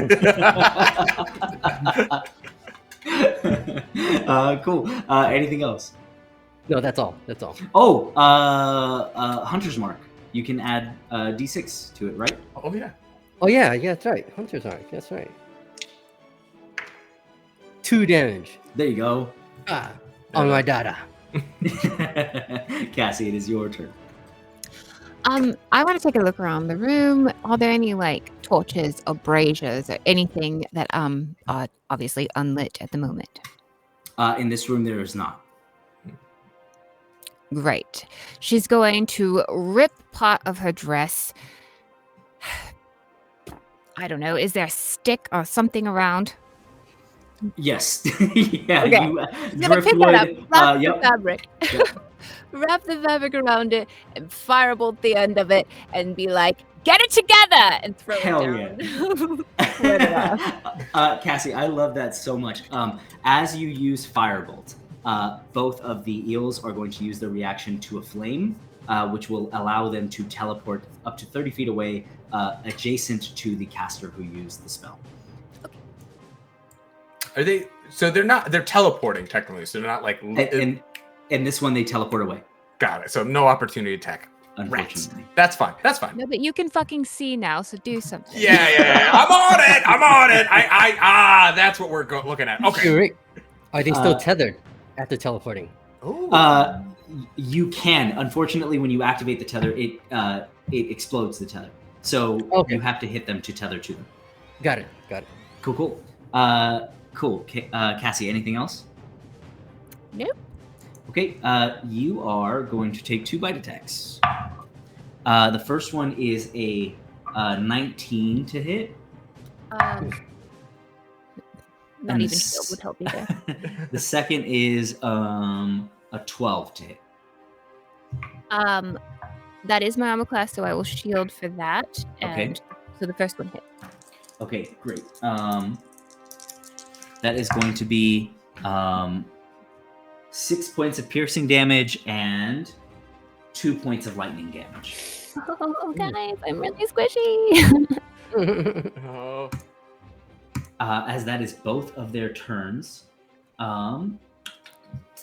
Sparrow, it is your turn. You're muted, love. It's because I keep typing stuff and it's loud. Sparrow sheathes her rapier and is going to like take her arms and kind of like pull them across her chest and then like point out, and she's going to cast Bane on both of the eels. Okay. What's the save? So that is a charisma save. Trying to get to what's my spell cast? That's a 3 and a 7 on the die, so I don't think they're going to make it. That's gonna suck. Okay, so then you'll have a negative D4 to attacks and saving throws, and then with my bonus action, I'm gonna give a bardic inspiration to Arouge. I'm just gonna be like, "You're doing great, Cap! Keep swinging!" It's patronizing to hear, but I appreciate it. Cool. Is it then my turn? That'll be a D6. You heat up. Nice. Cool. Perfect. Rouge. All right. I've got my bardic inspiration ready, and 1, 2, 3, 4. Okay, so I can make it. I run 20 feet to get to this first one in front of Cassie. Cool. I'm gonna do the same thing. I'm gonna roll an attack with my rapier. Cool. Okay, 14 plus 5 is a 19. Let's go. Don't even need it this time. And then I roll damage first. I'm gonna do the same thing. I'm gonna do another give no quarter shot at the other one. Sounds good. Let me try just rolling that one. Okay, and it's a 13 plus 7, dirty 20 on that. Let's go. Okay, perfect. Thank you. Thank you. This is so much easier to fight instead of the dark. And the rapier is a 1d8 plus 3. I'm gonna roll this in d20 just because it'll be easier for me to keep track of. Sure. Let's see. sound. Okay, 4 plus 3 on that one, 7 to the one with the rapier. Got it. And then the other one is a d6 plus 3, 6 to the other one. 6 to the other one. Yeah. This thing has a single hit point remaining. As you shoot over at it, it bites onto the side of Cassie, and you see it like completely enveloped in it, whatever's going on with it, causing it to be completely still for a moment. And you shoot right through its neck. As it does, you see it just like erupts with this sort of weird ichor that spills out from it. It looks like it's on death's door. And then perfect. Okay. All right. We got this. Come on, guys. And that's the end of my turn. Okay, cool. Sloan. I'm upset that this eel I missed it last time, but I heard Cassie's cry as she's written, and I turned around, and even though Cassie's really mean, I feel like, you know what, she's a shipmate, and I can't let a shipmate down. So I actually reach back and throw another ethereal harpoon at that last creature The one that's on death's door? on death's door. All right, single hit point remaining. You need an armor class 13 or higher. I rolled a 14. Let's go! Yeah. So I roll a d6, a 6. That's 6. 11 damage. How do you want to do 8 this? damage. Was that? How do you want to do this? Oh, I throw an ethereal harpoon, and it's like just super sharp aim because it's on Cassie's arm. I throw it, and it just barely misses her ear, and just knocks right into that creature and pins it against the wall. Incredible. The creature is pinned to the wall, shrieks for a moment, and then suddenly becomes still. Sloan. Who's laughing now? On data. Dope. I love that. Cassie will take a moment to like look back at the eel and look back down at Sloan and be like, "It took you long enough. Thank you." She's so mean. No, I did like 90% of that work. Didn't even acknowledge. I get it, dude. I get it. But he killed it. He got the kill. Yeah, I know. It was an assist. It's different. Sloan, anything else? Anything else? Cassie. That's all. Okay, I can hear. Thank you. Oh, what am I gonna do?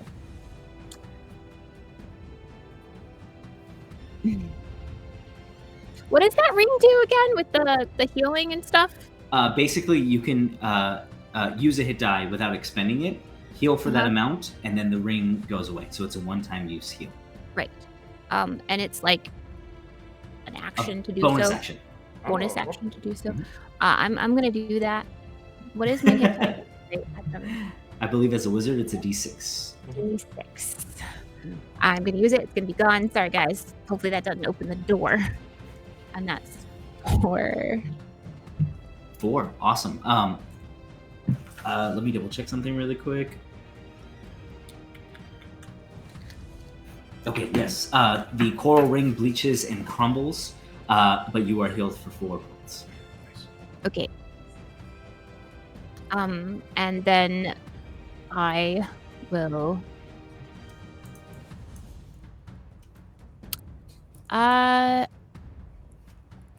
the thing is still right next to me, right? So I'm going to. I hate this.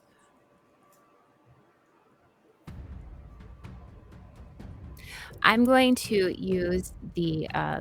This is so stupid. This did not work out for me last time. I'm going to use another firebolt to try and hit the creature. Okay, cool.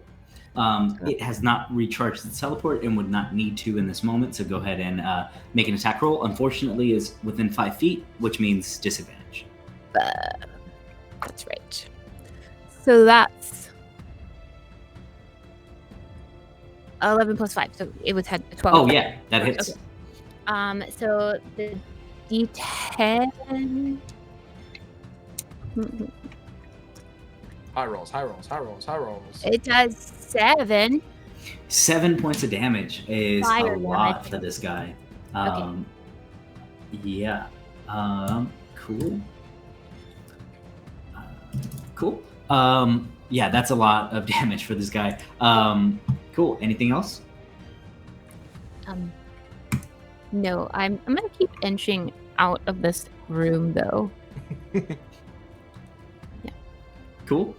We are going to see if it recharges its teleport ability. That's on a 5 or a 6, and that is a 4, so it does not recharge its ability. If you wanted to move, you would provoke an attack of opportunity. No, you wouldn't. You wouldn't, because it uses its reaction to teleport to you, so it doesn't have one. So you walk away from it, leaving a rouge nearby and no teleportation option for it. It is going to make an attack roll against a rouge. And minus a d4 because of pain. Yeah. That is going to be should be a 14, but it's only going to be a 12. Oh, thank goodness 14 was my armor class, so that is that is ideal. Cool. It is actually so hurt. It is going to risk an opportunity attack from you in this moment. As it goes 5, 10, 15, 20, and it's attempting to go into this tunnel. As it's before it dips away, I'll try and attack. Okay, it's a 12 with my rapier. 12 plus 5, 17. Okay. 17. Would you like to know how much damage you have to do on this hit to kill it? Yes, because I got a D8 that I need to roll.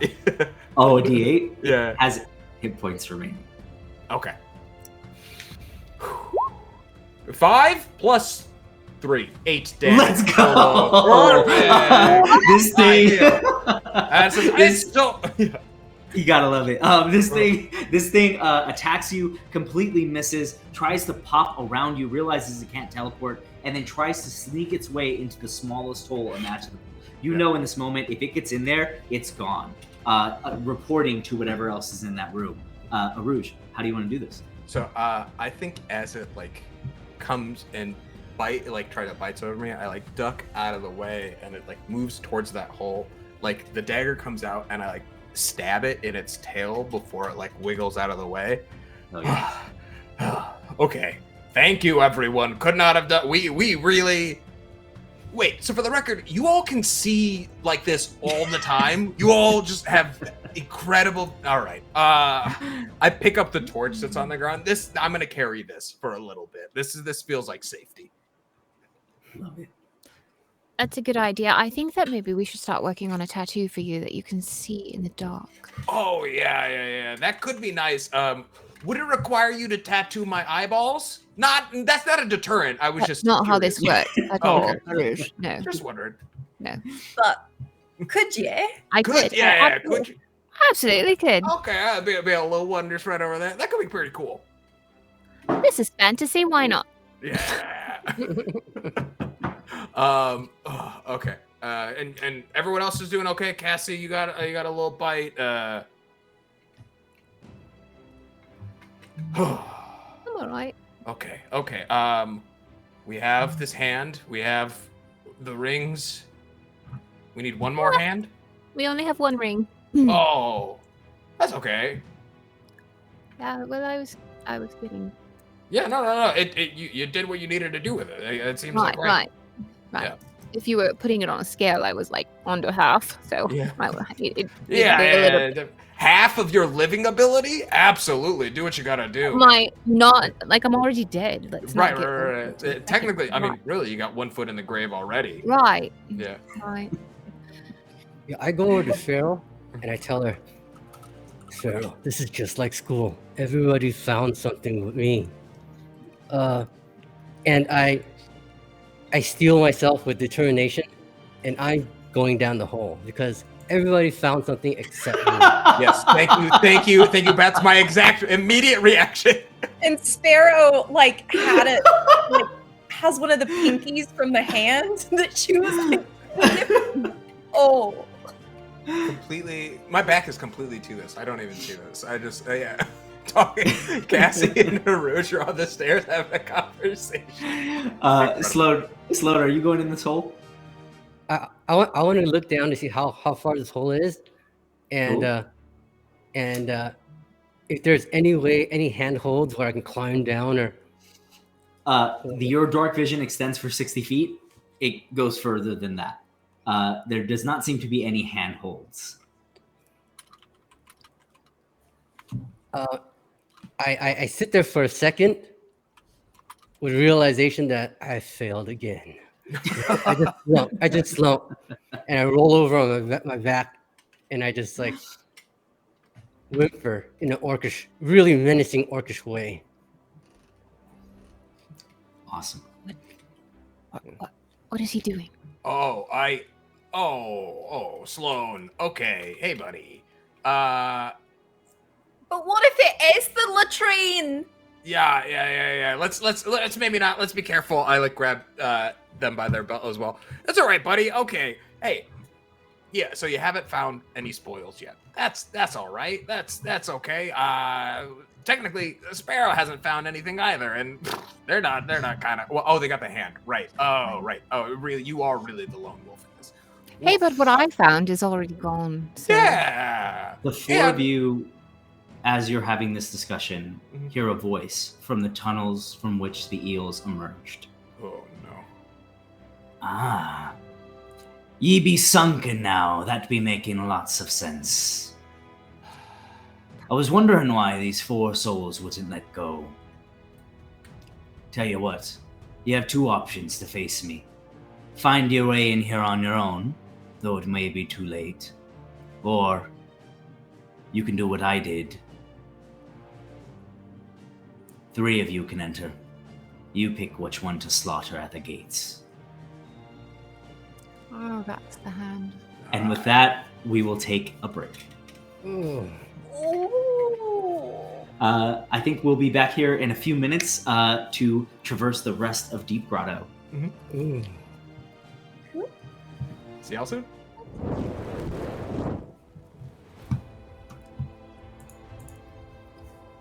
Okay, picking up right where we left off. The 4 of you have defeated the 2 strange eel-like creatures inside of this temple to Davy Jones, defiled with strange infernal sigils that you find across the entirety of the temple so far. A puzzle awaits you. There's a doorway that seems to have some way in that have to do with the rooms. After defeating the eels, you are offered an alternative. Whoever is beyond the room, the dreaded Captain Grimscar, basically suggested that you might be able to find another way in, or at least some of you will. You find yourselves inside of this room, and you know that the time for acquiring your souls back is running short. What do you want to do?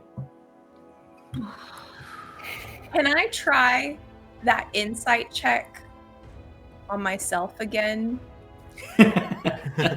Yes, absolutely. To feel that soul tie, to get a sense of I don't know, weakness, direction. Ooh!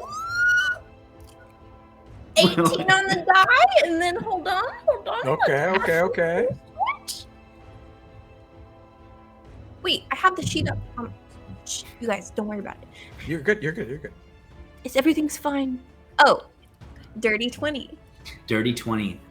With 100% certainty, you know that wherever your soul is, it is. Sorry, that doesn't make any sense. You know with 100% certainty that your soul is beyond these doors. There is a room that lies between the one you are in, the one with the water, and beyond the set of double doors. That is where it is pointing. I think that Sparrow, in a sense, has found herself. Wow, Sparrow, you seem lighter. I feel lighter, like, I'm not like burdened with doubt the way that I feel like I have for so long. I still don't know where the fuck we're going or how we get in there. But Yeah. Right. So maybe we try the other hallway, or Yeah, it's pretty clear. I'm not gonna kill any of you all. I thought that was it went without saying, right? I was going to say not it. No, oh, Right. not. Okay, another way of saying that.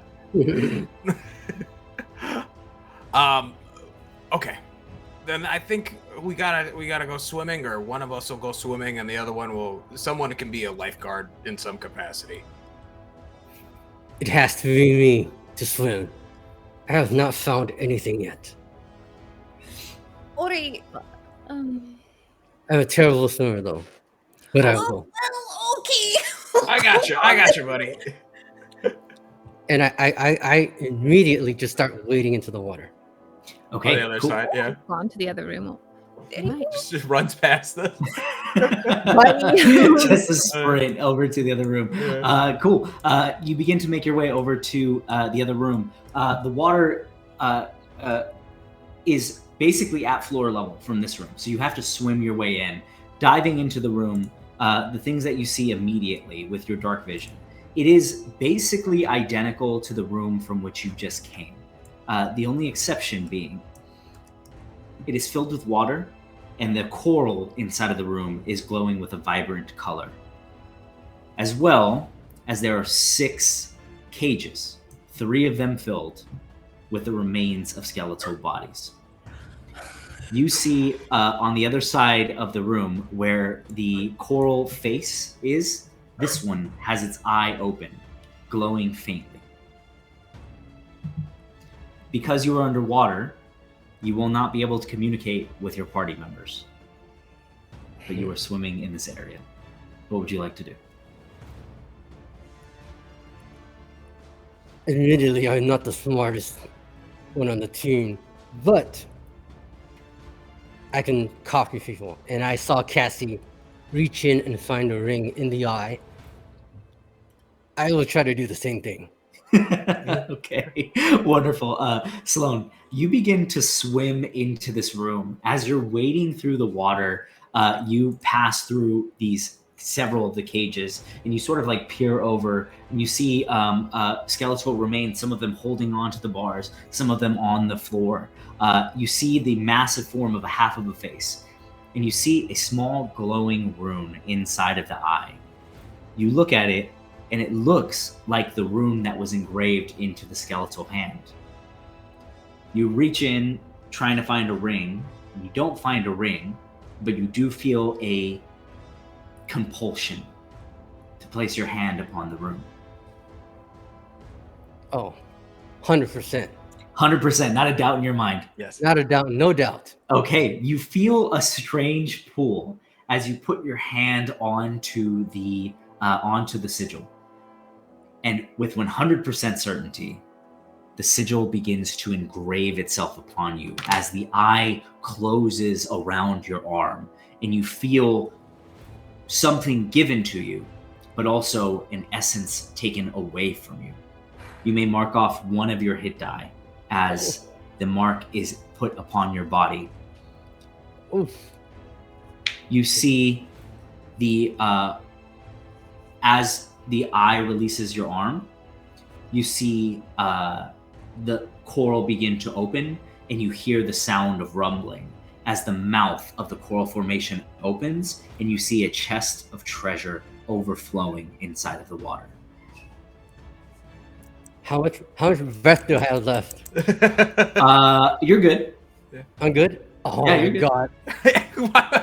I want to say, while this is happening, Aruj has been taking off his boots and like slowly like wading into the back of the room. Be like, I'll be right there. Aruj, as you're doing that, you look over at the doorway. As Sloan just kind of sprinted in, he sort of missed something. On the doorway, there is an inscription in common that says, sorry, let me get the exact writing on here, because it is definitely exact.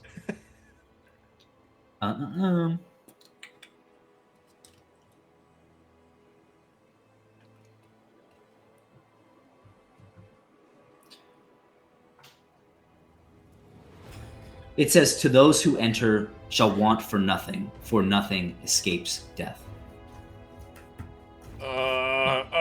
Sloan? You call out to Sloan. Sloan is underwater. He cannot hear you. Yeah. I submerge myself to watch what's occurring a little bit as I like pull myself a little bit deeper. Yeah. Oh no, Aruj. Listen, Human Fighter is the greatest race chaos combination in 5e, period. Unfortunately, you were able to see in the other room because of a torch. Yeah. It is dark in here, my guy. Yeah. There's a faint glow coming from the eye, so you can see Sloan, but there is just darkness between you and that. All I need to see is Sloan. That's it. If I can see his outline from whatever, that's it. Perfect. Beautiful. Okay. And then I'm there. I'm gonna let whatever happen. Cool. Now I'm trying to think. As Sloan, would I share the spoils and go back first, or would I? How big is the chest? Oh, you would never need to work a day in your life. Overfilling with rubies and sapphires and diamonds, not just gold coins, but precious metals, necklaces. I feel like I wouldn't try for it because I would need help with all that gold, the treasure. So, yeah, I'm gonna go back. I'm tempted, but I need help. Okay, cool. Yeah. Sloan, you swim back to Aruj. The two of you surface above the water, catch your breath. Sloan, the mark is on your hand. I actually forgot about the mark. I was like, Aruj, there's so much treasure in that room. There's a chest, yay, large. Okay. As your hand is going like this, we'll do anybody with a passive perception above 12 sees it. Okay. Okay. Hey. Oh my God. What's that? That's the other sigil. Incredible. We have guys, we have incredible news. Sloan got the sigil, and there's a whole lot of treasure in this room. We can get everything. Great. That's great. What's so bad about being dead if you're rich? Right. Okay. I forgot about that. Oh. Right. Well. There's a ticking time, clock. Yeah. The money will still be here once we're alive. We can grab it on the way out. That's smart. Although that inscription says that we would not. What inscription? The one. Oh, you mean that was for this room? The one over this door. Oh, okay. Yeah, Sloan, I think maybe after reconsidering it with the advisory board over here, we should probably leave that gold. Oh. It's okay, but look, you got a permanent loot. You got a sigil on your hand. I found something. Yeah, you found something, dude. High five. I high five and I'm like, ah! Yeah. Oh, sorry, that was on me. I should have. Okay. I help him swim back. Okay, cool. Can I examine the sigil on his hand? Does it? Obviously, I've seen the one on the door, but does it seem natural to this space? Like everything, the ring I had was very natural to this space, very much Davy Jones. The other was not. What do I? Yeah, you get the impression immediately. I'd say with your other incredible rolls, all of them over 20. The sigil that he has in his hand is the intended way to enter this room. Right. Good. Right.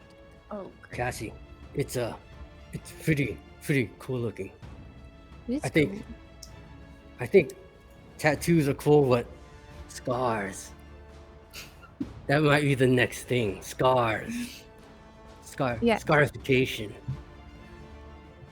Can we move this along? Right. Sloan, it looks like you found something. Do you feel good? This is her like trying to make him feel better. All right, let's go to the door, please. Okay. Sparrow's already at the door, like with her rapier half dug into it, trying to like pry it open from like every angle. Her like foot is up against it, just like We have a key. I walk in like the proudest orc ever. Oh no, Sloan! Your lives are dependent on this orcish hand.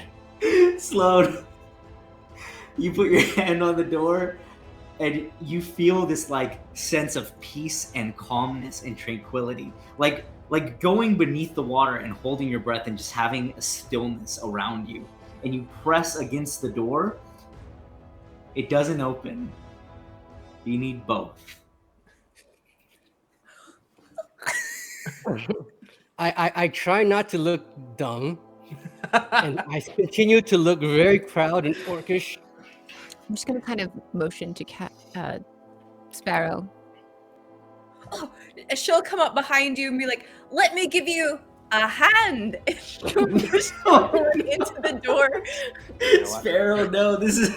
I love the enthusiasm. Sparrow, as you go and press the skeletal hand against it, like holding onto it, you see that there is like a life force being pressed from Sloane's hand. The dead hand is inert. You need 2 living hands. Like hits it again. Oh, useless. And throws it. Well, guess either Sloan, you're going back in, or one of us is going. Wait a minute. Sloan, can I see your hand? You hear from the other side of the room, there is another way in. Wait, can I? I don't know if this is how this is supposed to go or not, but No. I have an idea. Yeah. Is there a way for me to grab his other hand and tattoo the sigil onto the other hand? Holy shit. Oh, sorry. I don't know if I'm supposed to. No, you're fine. We say bad words. Oh, man, that is insane. That's so Okay, cool. this is going to be a very high DC. Oh, shit. We're gonna call it a DC 20 Arcana check. All right. I I'll get any kind of advantages on burning- this robotic inspirations? Yeah, Sparrow is gonna put a hand on your shoulder and be like, "You've got this. You've given him so many beautiful tramp stamps already. Yeah. This is basically the same, only on his hand. You know, the hand is really the butt of the arm. If you think about, you know what? Just do your thing. Do your thing. You get a D6. Okay. I'm gonna offer the help action to like try. You don't need it. No. Hang on. What? What are you gonna do? I was gonna offer the help action to like hold Sloan steady as well as they're being like tattooed on this to hopefully give you advantage on this. That was gonna be my claim. What did you say I need? The DC is 20 for Arcana. 21. 21. Cassie, as you go to Sloan, refusing to let him not have this victory. One hand of his is pressed against the side of this doorway, and before he can Aragorn his way into this room, you bring out your trusty needle, the tattoo machine that you are able to inscribe tramp stamps and magic alike. And you take his open palm, and all 4 of you begin to hear the sounds of crashing waves of no origin. You look at the room, and you see some of the coral begin to alight, begin to once again become vibrant with color. This is 100% due to your skill. But Cassie, you being the one who was able to put together the Davy Jones, the Davy Jonesness of it all, looking around the room, finding the coral ring, that magic has found its way into your magic. And as you inscribe this sigil onto Sloane. Sloane, you will lose a hit die, just as you did the first time. But you have both sigils on your hands. Oh yeah. Yeah. Let's go. Orcish Aragorn. I push the doors open and I just walk in just like Aragorn. Yeah. You push the doors open, confident, just like Aragorn, as you walk in this room. Grimscar drops his trousers. As you walk into this room, you see Grimscar, hand raised in your direction, says, "Took you long enough." As an Eldritch Blast begins to fire, I need you all to roll initiative. That is fair. That is fair. They knew we were Yeah, going. we basically announced Walked right that. into it. Yeah. And while you roll initiative, oh, this music is way too happy for what's about to happen here. Let me find another track. Yeah.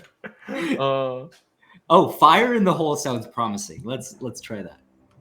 Fire in the hole. That just makes me think of Dollywood, Bets. Yes, I know. Actually, this what is this song called? Oh no! What is Death it? of Innocence? Death of Innocence. Yes, this song is called Death of Innocence. I'm gonna have to Google whatever that is. I don't know. What you see before you in this room, a massive room that opens up a small catwalk, some 10 feet wide, leading to Grimscar, the captain who now does not have his ill familiars, but he still has the infernal tide blade at his side, a hand drawn in the air, ready to fire. Behind him, you see a strange statue. Horns that stretch into the air, tentacles where a mouth should be, 2 eyes that seem to look forward at you, and a third that glances paranoid about the room. An inanimate object that has some strange, dark life to it. As it stands behind him, you see it begin to glow, and I will need your initiative order. Sparrow. I got a 21. Nice. 21. Ooh. Let's go. Cassie. 3. 3. Sloane. 13. 13. Arouge. 19. 19. And we are going to roll for the boy.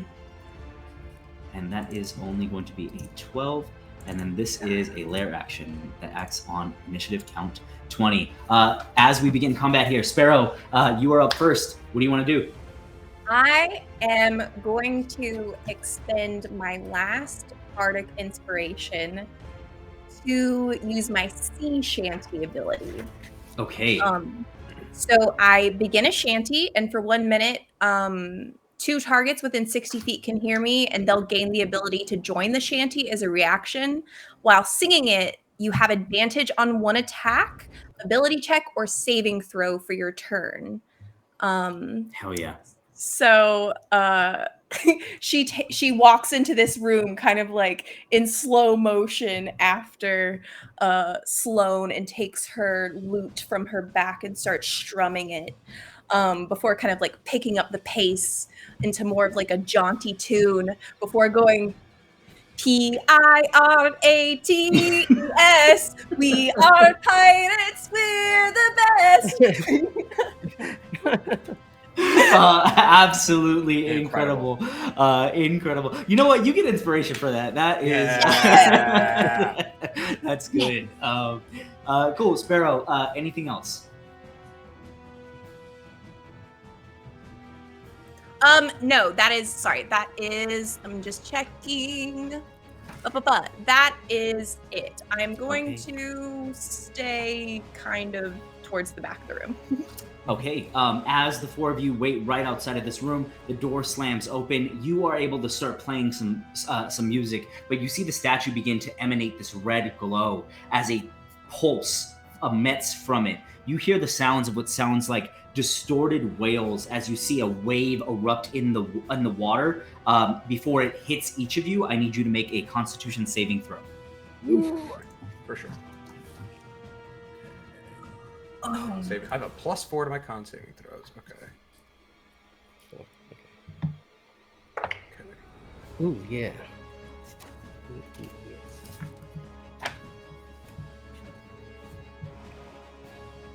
Okay, did anybody roll above a 16? Dirty 20. Dirty 20, let's go. I got a 16 exactly. Okay. For a 16 or higher, actually, I'll just tell you what it does. 16 Constitution saving throw. On a failure, you must either choose to expend 1 hit die with no effect, or take necrotic damage equal to a roll of your hit die. On a success, you roll the hit die. You roll the hit die without spending it, and you take half of that result. So everybody at this moment needs to. If you succeeded, then you pick either you spend a hit die or you are going to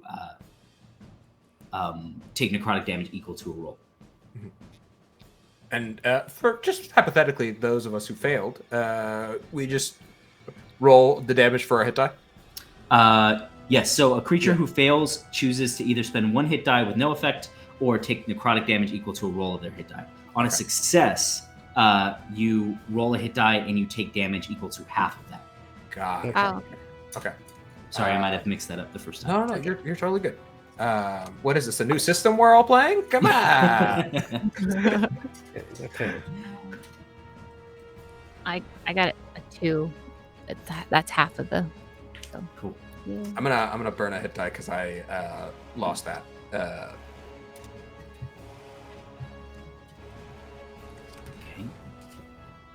Oh, Ashley, you're muted. Ashley, you muted?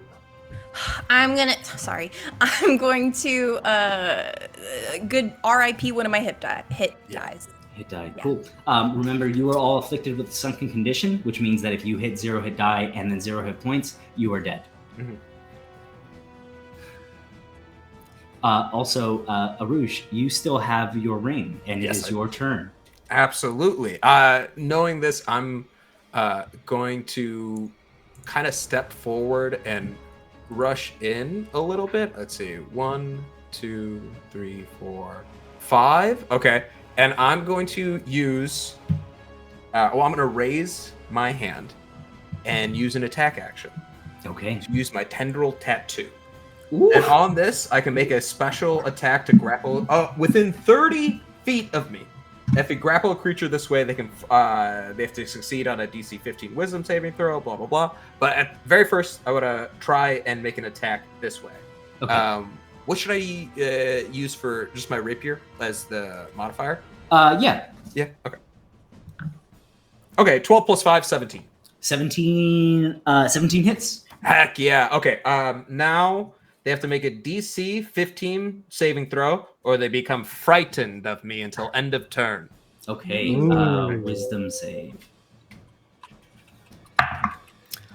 That's an 18 on the die. That's fair. That's okay. I'm going to use my bonus action, though, because this tentacling, terrifying grasp is incredible, to pull the grappled creature 15 feet towards me. And then while I'm doing that, I'm going to use Give Nor Quarter, because I hit it with a melee attack, because this massive tentacle just reached out, and try and make a ranged attack at the same time. The Buccaneer is sick. It's very cool. Okay. 9 plus 7, 16 on the crossbow. 16 hits. Okay, awesome. And then it's a D6 plus 3. Okay, 2 plus 3, 5. And then I'm going to action surge. Let's go. And I'm gonna make another attack with my rapier as he like comes in close. Okay, that's an 11 plus 5, 16 on that one. So that 16 hits. 16 hits, awesome. And I don't think I could use Give No Quarter again on the same turn. Or I guess it's after using attack. Oh, okay, cool.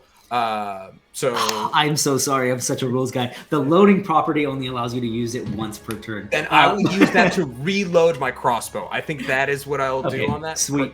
Yeah, because that is the other action. Then I'm done. Cool. Aruj, is that where you wanted your character to be? I think, yeah, that was about as far as I could get with my running action. Okay. Or like not dash. And then Cool. I pulled this guy closer with the tentacle grasp. Cool. Got it. Yeah. Wonderful. Sloan, it is your turn. Oh, you're muted.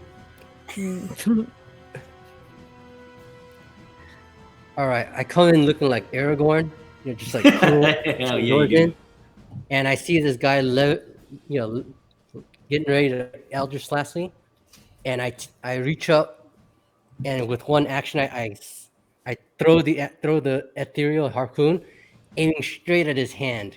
Let's do it. Yeah.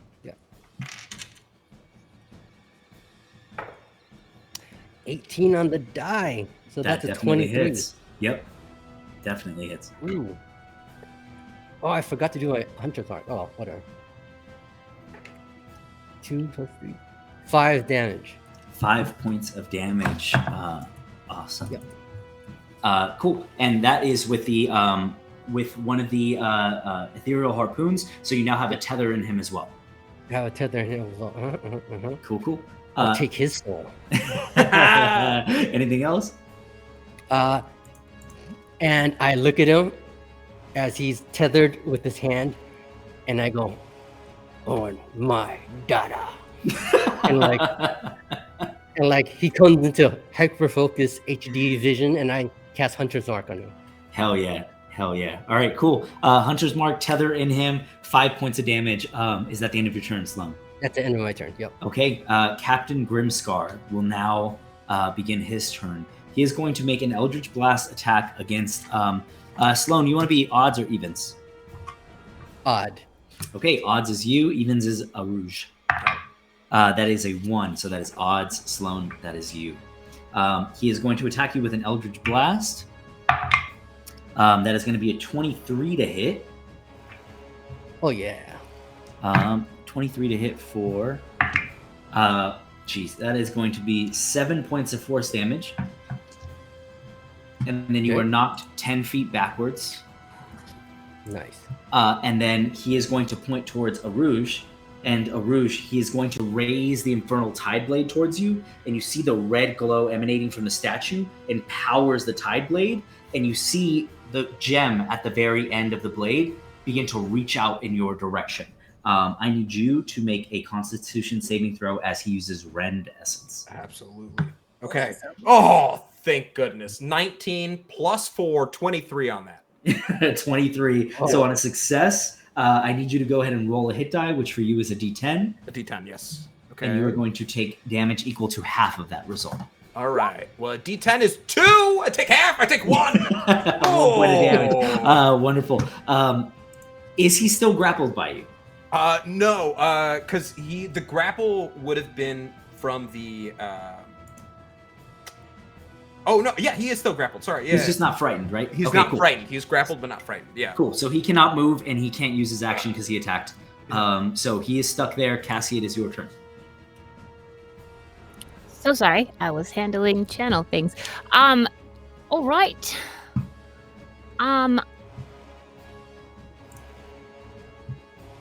Does it look to me like this statue thing in the back of the room belongs here?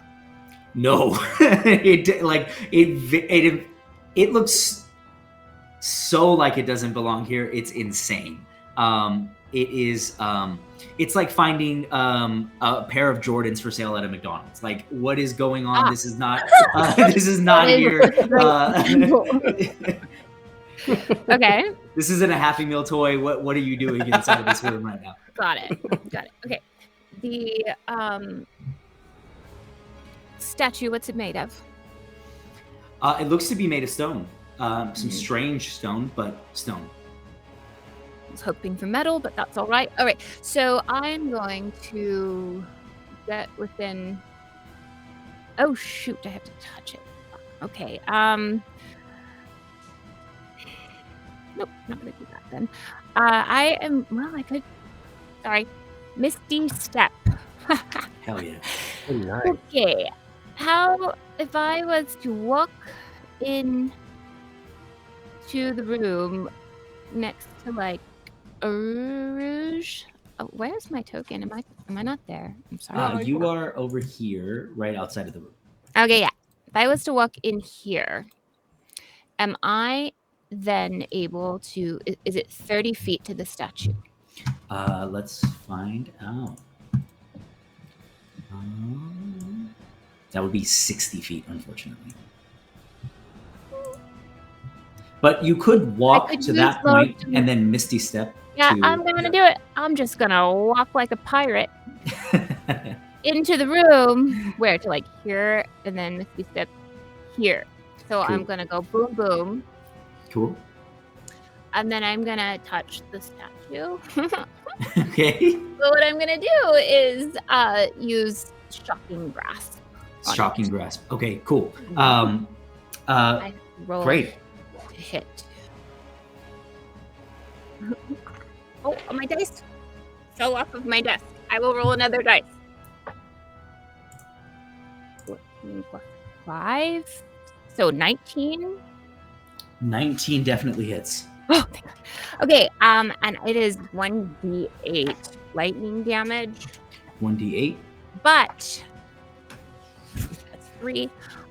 But advantage on. Oh no, just kidding. The target can't take reactions, so if this thing comes to life, it no longer can take it. Okay, awesome. And Awesome. I'm standing right next to it. Cool. Sparrow, it is your turn.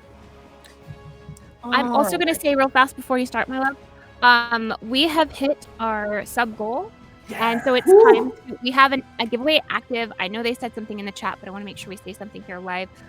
We do have a $50 gift card for North Foundry, so Let's go. let's do that. So put exclamation point giveaway in the chat. You do have to be here to claim your gift. So when we call it at the end of the stream, you have to be here to claim it, and we'll make sure you get that e-gift card immediately for North Foundry. Okay, back into the game. Exclamation point giveaway. Sparrow, your turn. All right. Okay. Am I allowed to enter? That sounds dope. Yeah. I don't care. Also, Johnny mentioned that there's a Sync t-shirt involved in this giveaway as well. Oh, hell yeah. Nice. Oh, Yeah. so sick. Wait, I want one of those. Yeah. Okay. I am going to. Ashley, let's both enter and then we can Okay, cool. We'll check. trade. Yeah. Sounds good. Sounds good. Sounds good. Okay. Oh, I want to stay so far away, but I'm gonna just kind of come into the room a little. Man, Cassie, you're really in there, huh? So sorry, the shocking grasp on the statue, did it have like a physical effect? Anything that I could see? Like you could definitely see. Oh my god, I'm so sorry. How much damage did you do? It was 7. 7 points of Right? damage. Thank you. Yes, that's it what it said, definitely yeah. had an effect. okay. It's lightning damage. I don't know if that matters. Cool. I'm gonna cast, first off, I'm gonna cast Vicious Mockery on this loser here in the middle of the room. Cool. And I'm going to say, "You're really not pulling off that hat, sweetheart." Oh. All right, that's a wisdom save. Yes. Okay. He has a +1, and that is a 7 on the die. Haha, fail. So I will roll 1d4. Haha, 4.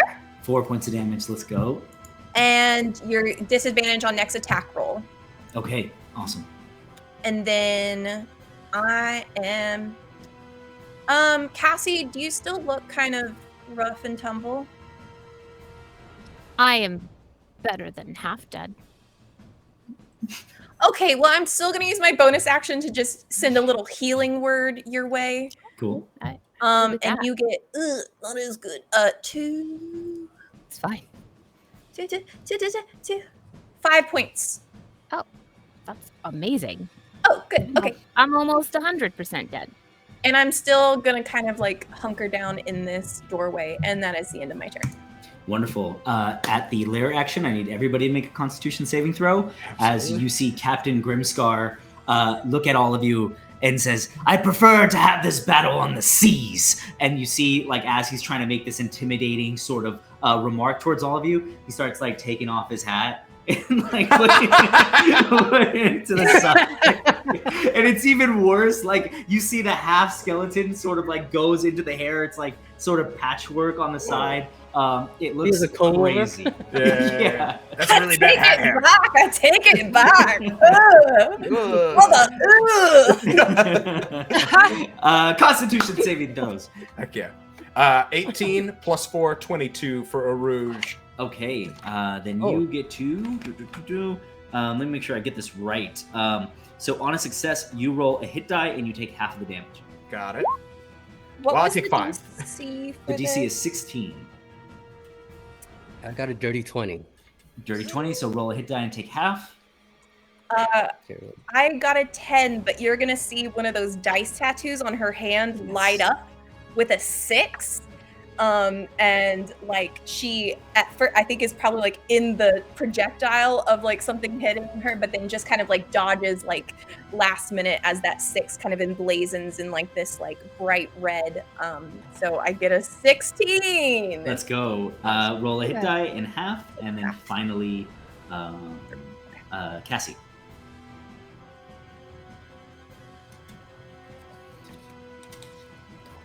Cassie, what'd you get on Constitution saving throw? Oh, sorry. That was me. I'm still dealing with. Before I answer that question, I messed up. So this particular giveaway is for just the T-shirt. When we hit 40 subs, it's for 50. There you Gift- go. $50 gift card. So Cool. just so that I put it out there. You asked for me to roll a Constitution save. Yep, DC is 16.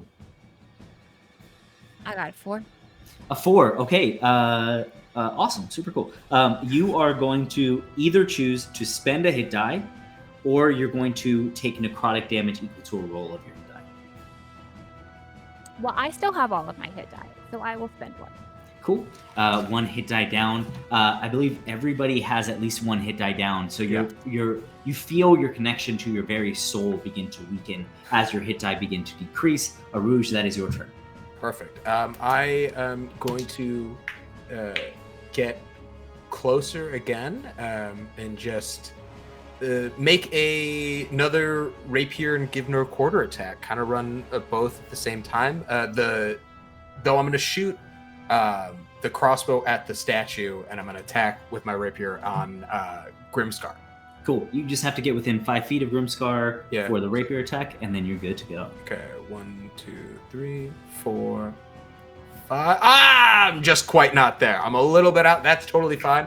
Diagonal. I do diagonal movement is just one square. So Okay. Then all right. If I was here, we're not using Pythagorean theorem in this D&D game right now. 3, 4, 5. He's there. He's there perfectly. Thank goodness. Okay. So with this, I'm gonna I'll just attack this guy. Okay. Rapier. Okay. It's a 5 plus 5, 10. But I have that bardic inspiration from Let's earlier go. that has been sitting in my back pocket. His armor class is 15. Ooh, not quite though. I get a 13 on it, Okay. so I'm trying. Doesn't quite make it. But in the moment, as he's like making a slash, he'll duck under and make another shot with the crossbow at the statue. Cool. Okay, 12 plus 7, 19 Hits. on that. Okay, nice. And for that, I'll roll a d6. Oh, 6 plus 3, 9. Let's This working you hit the statue right at the shoulder, and you see it breaks apart some of the tentacles and part of a horn. That side of the statue is beginning to completely just like walk to one side. We're gonna get our souls before we get out of here, grin face. Right? Watch out. When you say that, you see him with his hat. He goes, "You know what? I like my hat," and he puts it back on. And he inside of his coat, as he raises his hand, you actually see that there are 4 vials on his belt, each one of them filled with a blue liquid. Okay. Arouge, end of your turn. That is, I've done my movement, I've done my action and bonus action. I'm done. Sloan. Yes. I have a tether in hand. I'm holding it with my right hand. With my left hand, I reach back and throw a second harpoon. Let's go. Yeah. There you go. 11 plus 5, 16. Hits. 16 hits. Yes, all the damages. Okay, so I got D6 for the damage. Hunter's mark. Yeah. Okay. 5 and 5, 10. Let's see, 13 damage. 13 damage. That's a big hit. You have 2 tethers in him, which is your maximum amount. Would you like to use your bonus action to activate them, or are you just holding on? Oh hell yeah! I'm gonna activate.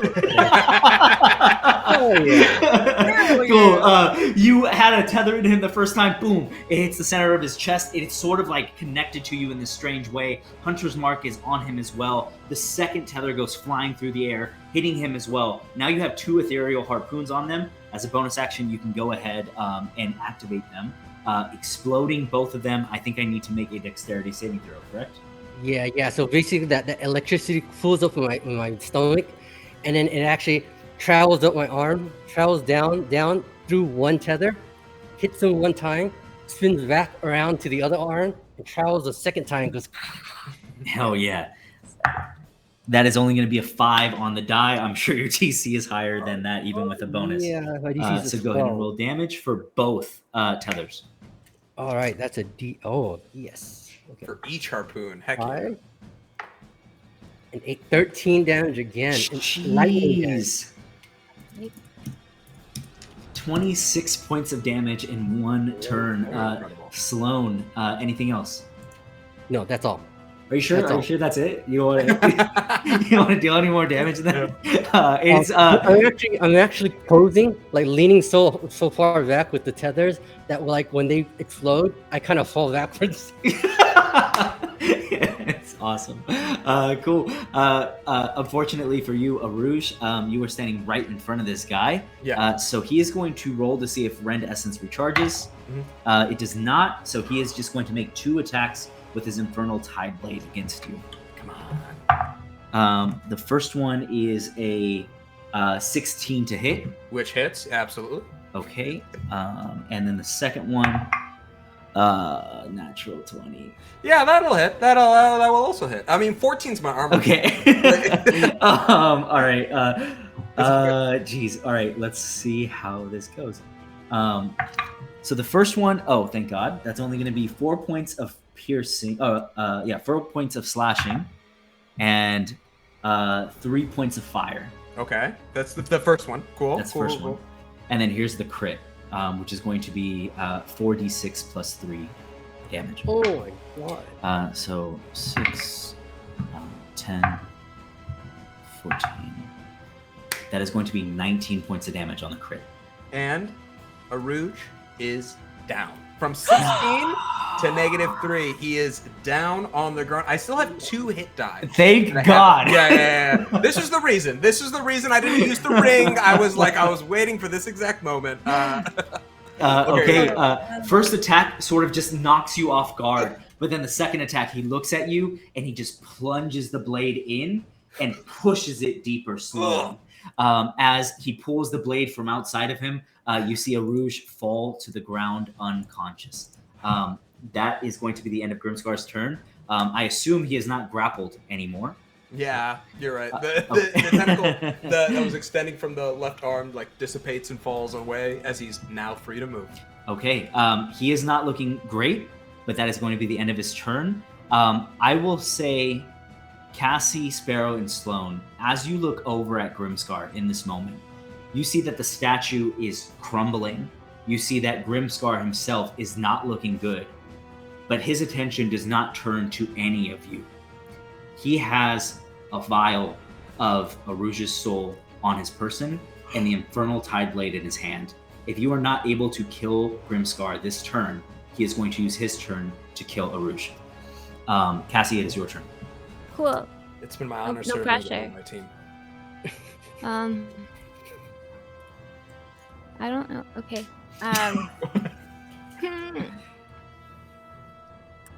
I am going to wanted to do something to this statue, but I guess I'll go take care of this.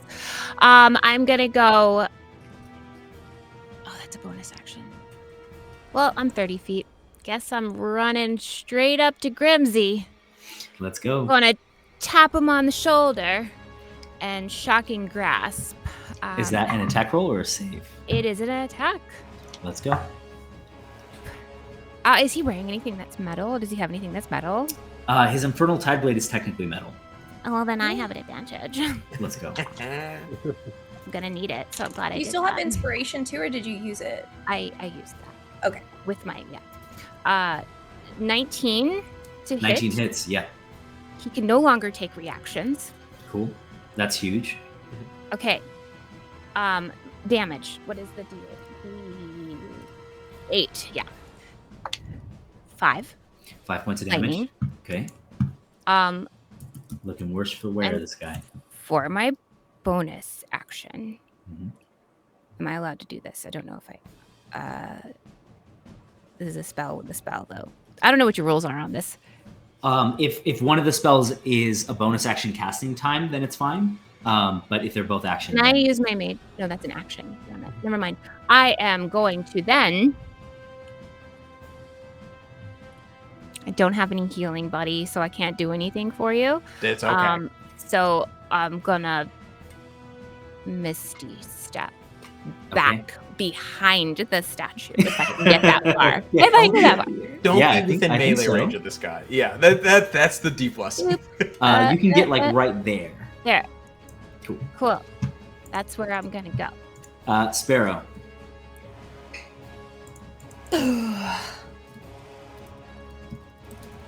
So the vial is still in his hand. The vials are on his person, like on his belt. But the one that we were worried about. Okay, okay.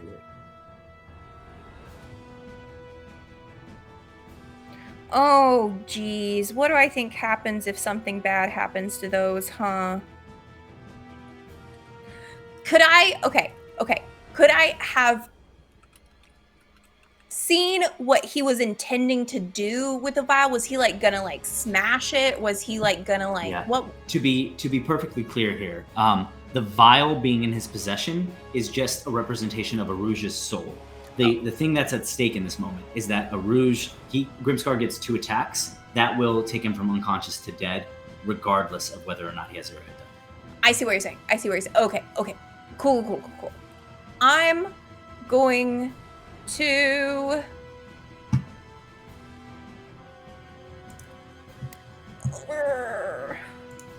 going to come to this part of the room. Oh, or I have to be right there, right? Is that okay? If I'm there, would you consider him within a 10-foot radius? Ashley, why do you do this to me? I'm a rules guy. No, He's she's on the not. line. He's not. Okay, fine. Then I'm gonna stand there and I'm gonna cast Shatter. Shattered. And I'm gonna do it against big ol' ugly hat wearing, soul stealing baby face. What's the save? So that is going to be a con save. Con save. All right. Big O hat wearing, soul stealing babyface gets an 18. I think Shatter's still half. Yes, you do. I'm just mad about it. Okay. So take half of 17 damage. Half of 17. I'm super good at math. It's 8. Got it. Okay. Death's Door. This guy does not look good at all. Can I? Okay, at the same time, oh gosh, how much movement did I use? Oh, I can do this from wherever. Can I also cast Healing Word on Arouge? Yes. Fantastic. Oh. No, you can't because they're both leveled spells. Ooh. Well, Oh, Healing thought- Word is a bonus action, it's right? a bonus action. It's a bonus action, but Also, unfortunate. So Baldur's Right. Gate 3 messed us all up. In Baldur's Gate Right. 3, you can do it. Shocking Grasp Yeah, because yeah, it's a cantrip. Yeah. I see. Rick. I wish. I there's something in me. I can't let it slide. Okay, that's fine. That's fine. Then I'm gonna stand there and I'm gonna look so pissed off for reasons that like extend beyond this room. pissed off in a way that's existential. I'm just mad at the physics of the world you live in, you know? Arouge is unconscious on the ground. The captain is looking on death's door, and the statue is falling apart. This very well could be the last round of combat as the statue emanates one more time. I need you all to make a Constitution saving throw. I think I fail, right? Oh shit. I'll roll if you let me, but I think I might fail. Yeah, I think you might fail too. Yeah. I think you might fail too. So you get to choose a hit die or roll it and take the damage. Well, look, I'll take the hit die. I'll have one left. Yeah. Does it 17 pass? 17 is a success. I got a 17 as well, so I'm going to take half. I got a 5. A 5. So both Ashley and Betty, I mean, obviously Sparrow and Cassie, you go ahead and roll a hit die and take half of the damage. Uh-huh. But Sloan, you either lose a hit die or you are going to roll a hit die and take the full damage. Well, I'm down to hit die already, so if I lose another hit die, I'm okay until I die, right? Correct. Just don't Okay. die. I'll No take biggie. another hit die. Yeah. I'll take one. Yeah, let's go. You Yeah. wild man! Yeah. Nope. Arouge, as you lie unconscious on the ground here, I need you to make a death saving throw. Absolutely. How do I feel now that I Watch have this no nat hit die 20. left? This nat 20 is going to be so crazy. Oh, it's gonna feel great. It's gonna feel so good. It's gonna feel amazing. You know, it's also great. A lucky 7. A real lucky 7.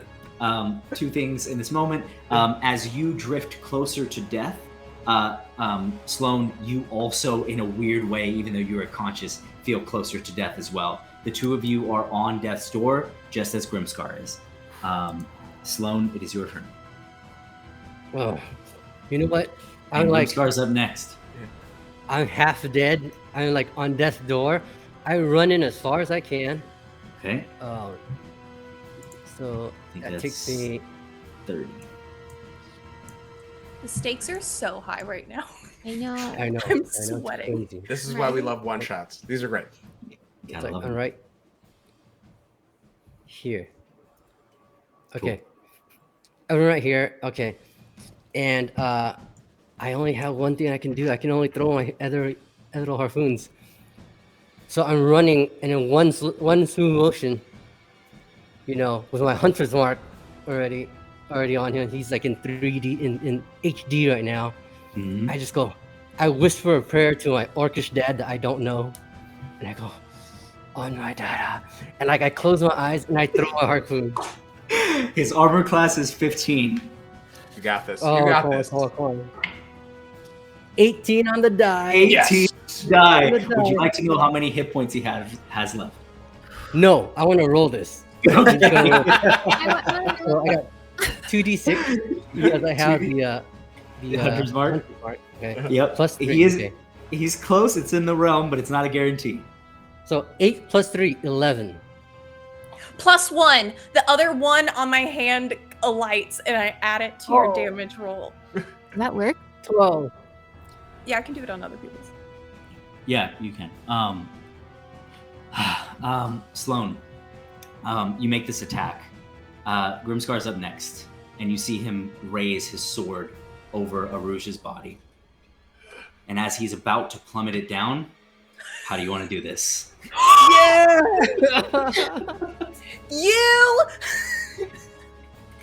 I actually throw the harpoon, and I whispered that prayer to my orcish father that I don't know, and I closed my eyes. So I threw it, and I actually don't know where it was gonna go, and it goes and it connects with the little gem on his sword. Oh, It just hell smashes yeah. Right through it. It just smashes right through it. Smashes right through it, and as it does, the Into him. his essence is torn from him. We'll say with that amount of damage, as it goes flying through the air, the ethereal harpoon crashes through the gem at the edge of the infernal tide blade and goes flying towards the statue in the back of the room. As Grimscar falls to his knees, Igathul will take you all. As he falls to the ground, the statue collapses as well. Rouge, I need you to make one more death saving throw for us. Absolutely. Oh no. It's okay. I can fail twice. So as long as it's not on that one, right? And what are the As long chances as of it's not that happening, right? 1 in 20, 5%. Oh, really? Is it that easy? Oh, it's a 14. Thank goodness. A 14. Let's go. Yeah. In Would've the Would've been does anybody have any spells that can bring this guy back to some hit points? I have one spell slot left. I got Cure Wounds. Yeah. Oh my Cure god. wounds. Yeah. Yes. So I walk up to Arouge and he's like still out, and I go, you know, you're not the best leader, and you don't follow instructions well, but you made a right choice in joining this ship, in joining this team, because we have good medical benefits. And I reach down to him and I cast Cure Wounds and give him back 5 hit points. There's no way. There's no way the pirates are talking about medical benefits. I love it. Cool. The Captain Bumbersmash really kept a good collection of citrus He on did. board, so scurvy was never a concern. Yeah, not a problem. Not even an issue. Yeah. Cool. As you are explaining the benefits of that you have, Arouge, you regain consciousness as the statue of Yigathul collapses behind you. You see the stone begin to fall, and stone begins to fall from the ceiling over it. As it does, water begins to pour into the room, a waterfall erupting over where the statue once was. The coral around the room erupts with vibrant color as the 4 of you see 4 soul vials on the ground. You see Sibo make his way back into the room. So you did it, huh? you got him. Yeah, we as a team, we did it. We really did it. I'm gonna stand up from where the statue was because I couldn't really see what happened, and come around and be like, "Oh, Sparrow, did you do that? Good job." Sibo, was this actually your job? Should you have been taking care of this, and you sent us to take care of it for you? No, definitely not. You sure about that? Because it looks like this may be the sanctuary for Davy Jones. Listen, things are complicated. I was given a new job to find a ship, and I found a ship, and we have a way out of here now. Right. Oh, right. I don't really like This to do is- the beckoning of others. There's just one thing though. What? What? The ship is the Hades Hound. The ship on fire. Well, then all of Calderreach will see us coming. Yeah, and that's pretty cool for our reputation. It's a good brand. We talked It's about a it. best. It's a good all brand about of the shit. branding. Yeah. It is quite intimidating. Oh. As So- the 4 of you. If I drink, I wasn't gonna ask Wow. the same question. Literally. will the I same be thing. as likable as her? The Wait, who's vials that lie on the ground are unlabeled. Mhm. I will say, Sparrow knows exactly which one is hers because of her role. The rest of you, what would you like to do? Are we supposed to drink them? Oh my god, if I grab Cassie's, I'll be mean. If I grab Arouge's, I'll be incompetent. Oh, I don't know about that. You just have to really find yourself, just like tap into your inner vibe and I'm gonna try and make an insight check. I'm gonna try an Yeah, insight to Cassie- see. Yeah, cool. Insight check.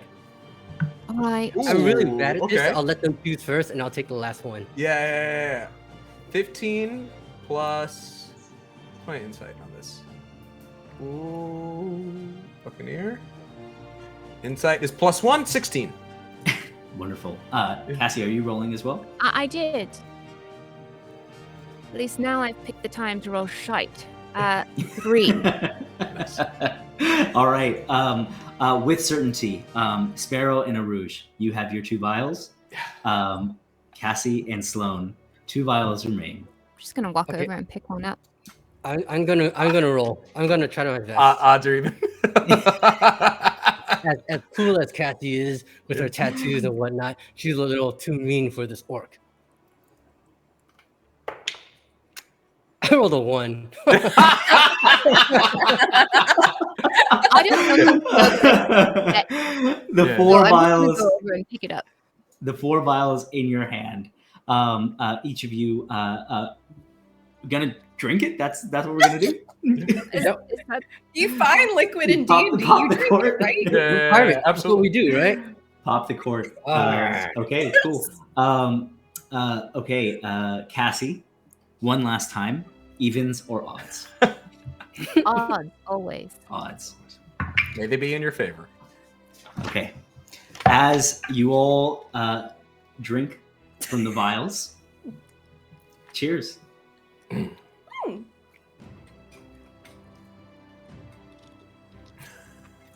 Cassie, you find yourself as each of you is reunited with your souls.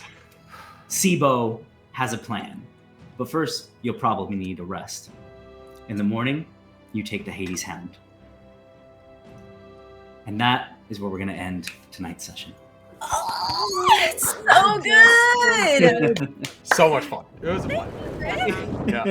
Masood, I'm so sorry I almost killed you, bro. No. this close. Absolutely. Dude, I loved it. It's a great moment for a room. Awesome. Everyone, this was awesome. Rick, thank you so much for running this game. Yes, thank you Again, guys so much for playing. Everybody where they can find Sync. Yeah, if you go to syncripg.com, that will take you to the Kickstarter page. The adventure we played today is Treasures of Deep Grotto, which is available for free on the Kickstarter page. So if you want to go check that out, download it yourself. The character sheets that we used today are also included in that, even the VTT tokens that we're using. So if you want to have your own version of tonight, you can get all that for free. And if you like it, you can back whatever else you see fit on the Kickstarter page. Awesome. We do have a giveaway to give away. So, Mike, if you want to go ahead and roll for our lovely T-shirt from Sync that is being given away, and we only have 4 more subs, and then we'll give away that $50 gift card to Norse Foundry. So, if anybody wants to pop in there and make sure that happens, we'll do it now. But we're gonna roll for a T-shirt. Wait, is it too late to enter? No, go Evens for or it. odds? I don't care. Exclamation point giveaway. We'll give it. I'll do a 5 countdown. Ready? If you go in there, exclamation point giveaway. Yeah, I totally didn't do it. 5, 4, 3, 2, roll it. Oh! Roscoe won. Wait, what? Roscoe won the t-shirt. Roscoe won the T-shirt. We love you, But Roscoe. now we That's have to awesome. give away the gift card too. But now we get the gift card because Paul's a champ. All right. Oh yeah, let's go. Let's everybody go again. Exclamation point giveaway. Quick. Because I think we have to do it again, right, Michael? Yeah? Okay.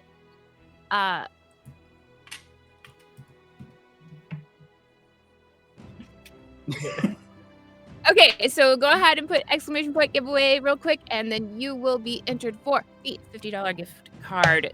That is e-gift card. You immediately get it. You can buy something from Norse Foundry today, right now. As soon as you Get in win. the chat. So exclamation point gift card. Norse Foundry gift card. $50. It's happening. I'm gonna give it another giveaway. countdown. Let's go. There's not a lot of people doing, so odds are definitely in your favor. Always go odds, guys. Always odds. All right, ready? Roscoe back in. Do it again. Roscoe's back in. He's like, Let's go. I'm going home. All right, 5, 4, 3, 2, 1. That was close. It's happening. I promise. Michael's doing it. The suspense. Suspense is wild. It's a good giveaway. Yeah. I love I that. like that I can tell where all of us have our monitors oriented. Dun, Dun, dun. dun. I love that we can all see Mike doing it too, but it's not. Yeah. Yeah. He's sweating Okay. so much. It's working.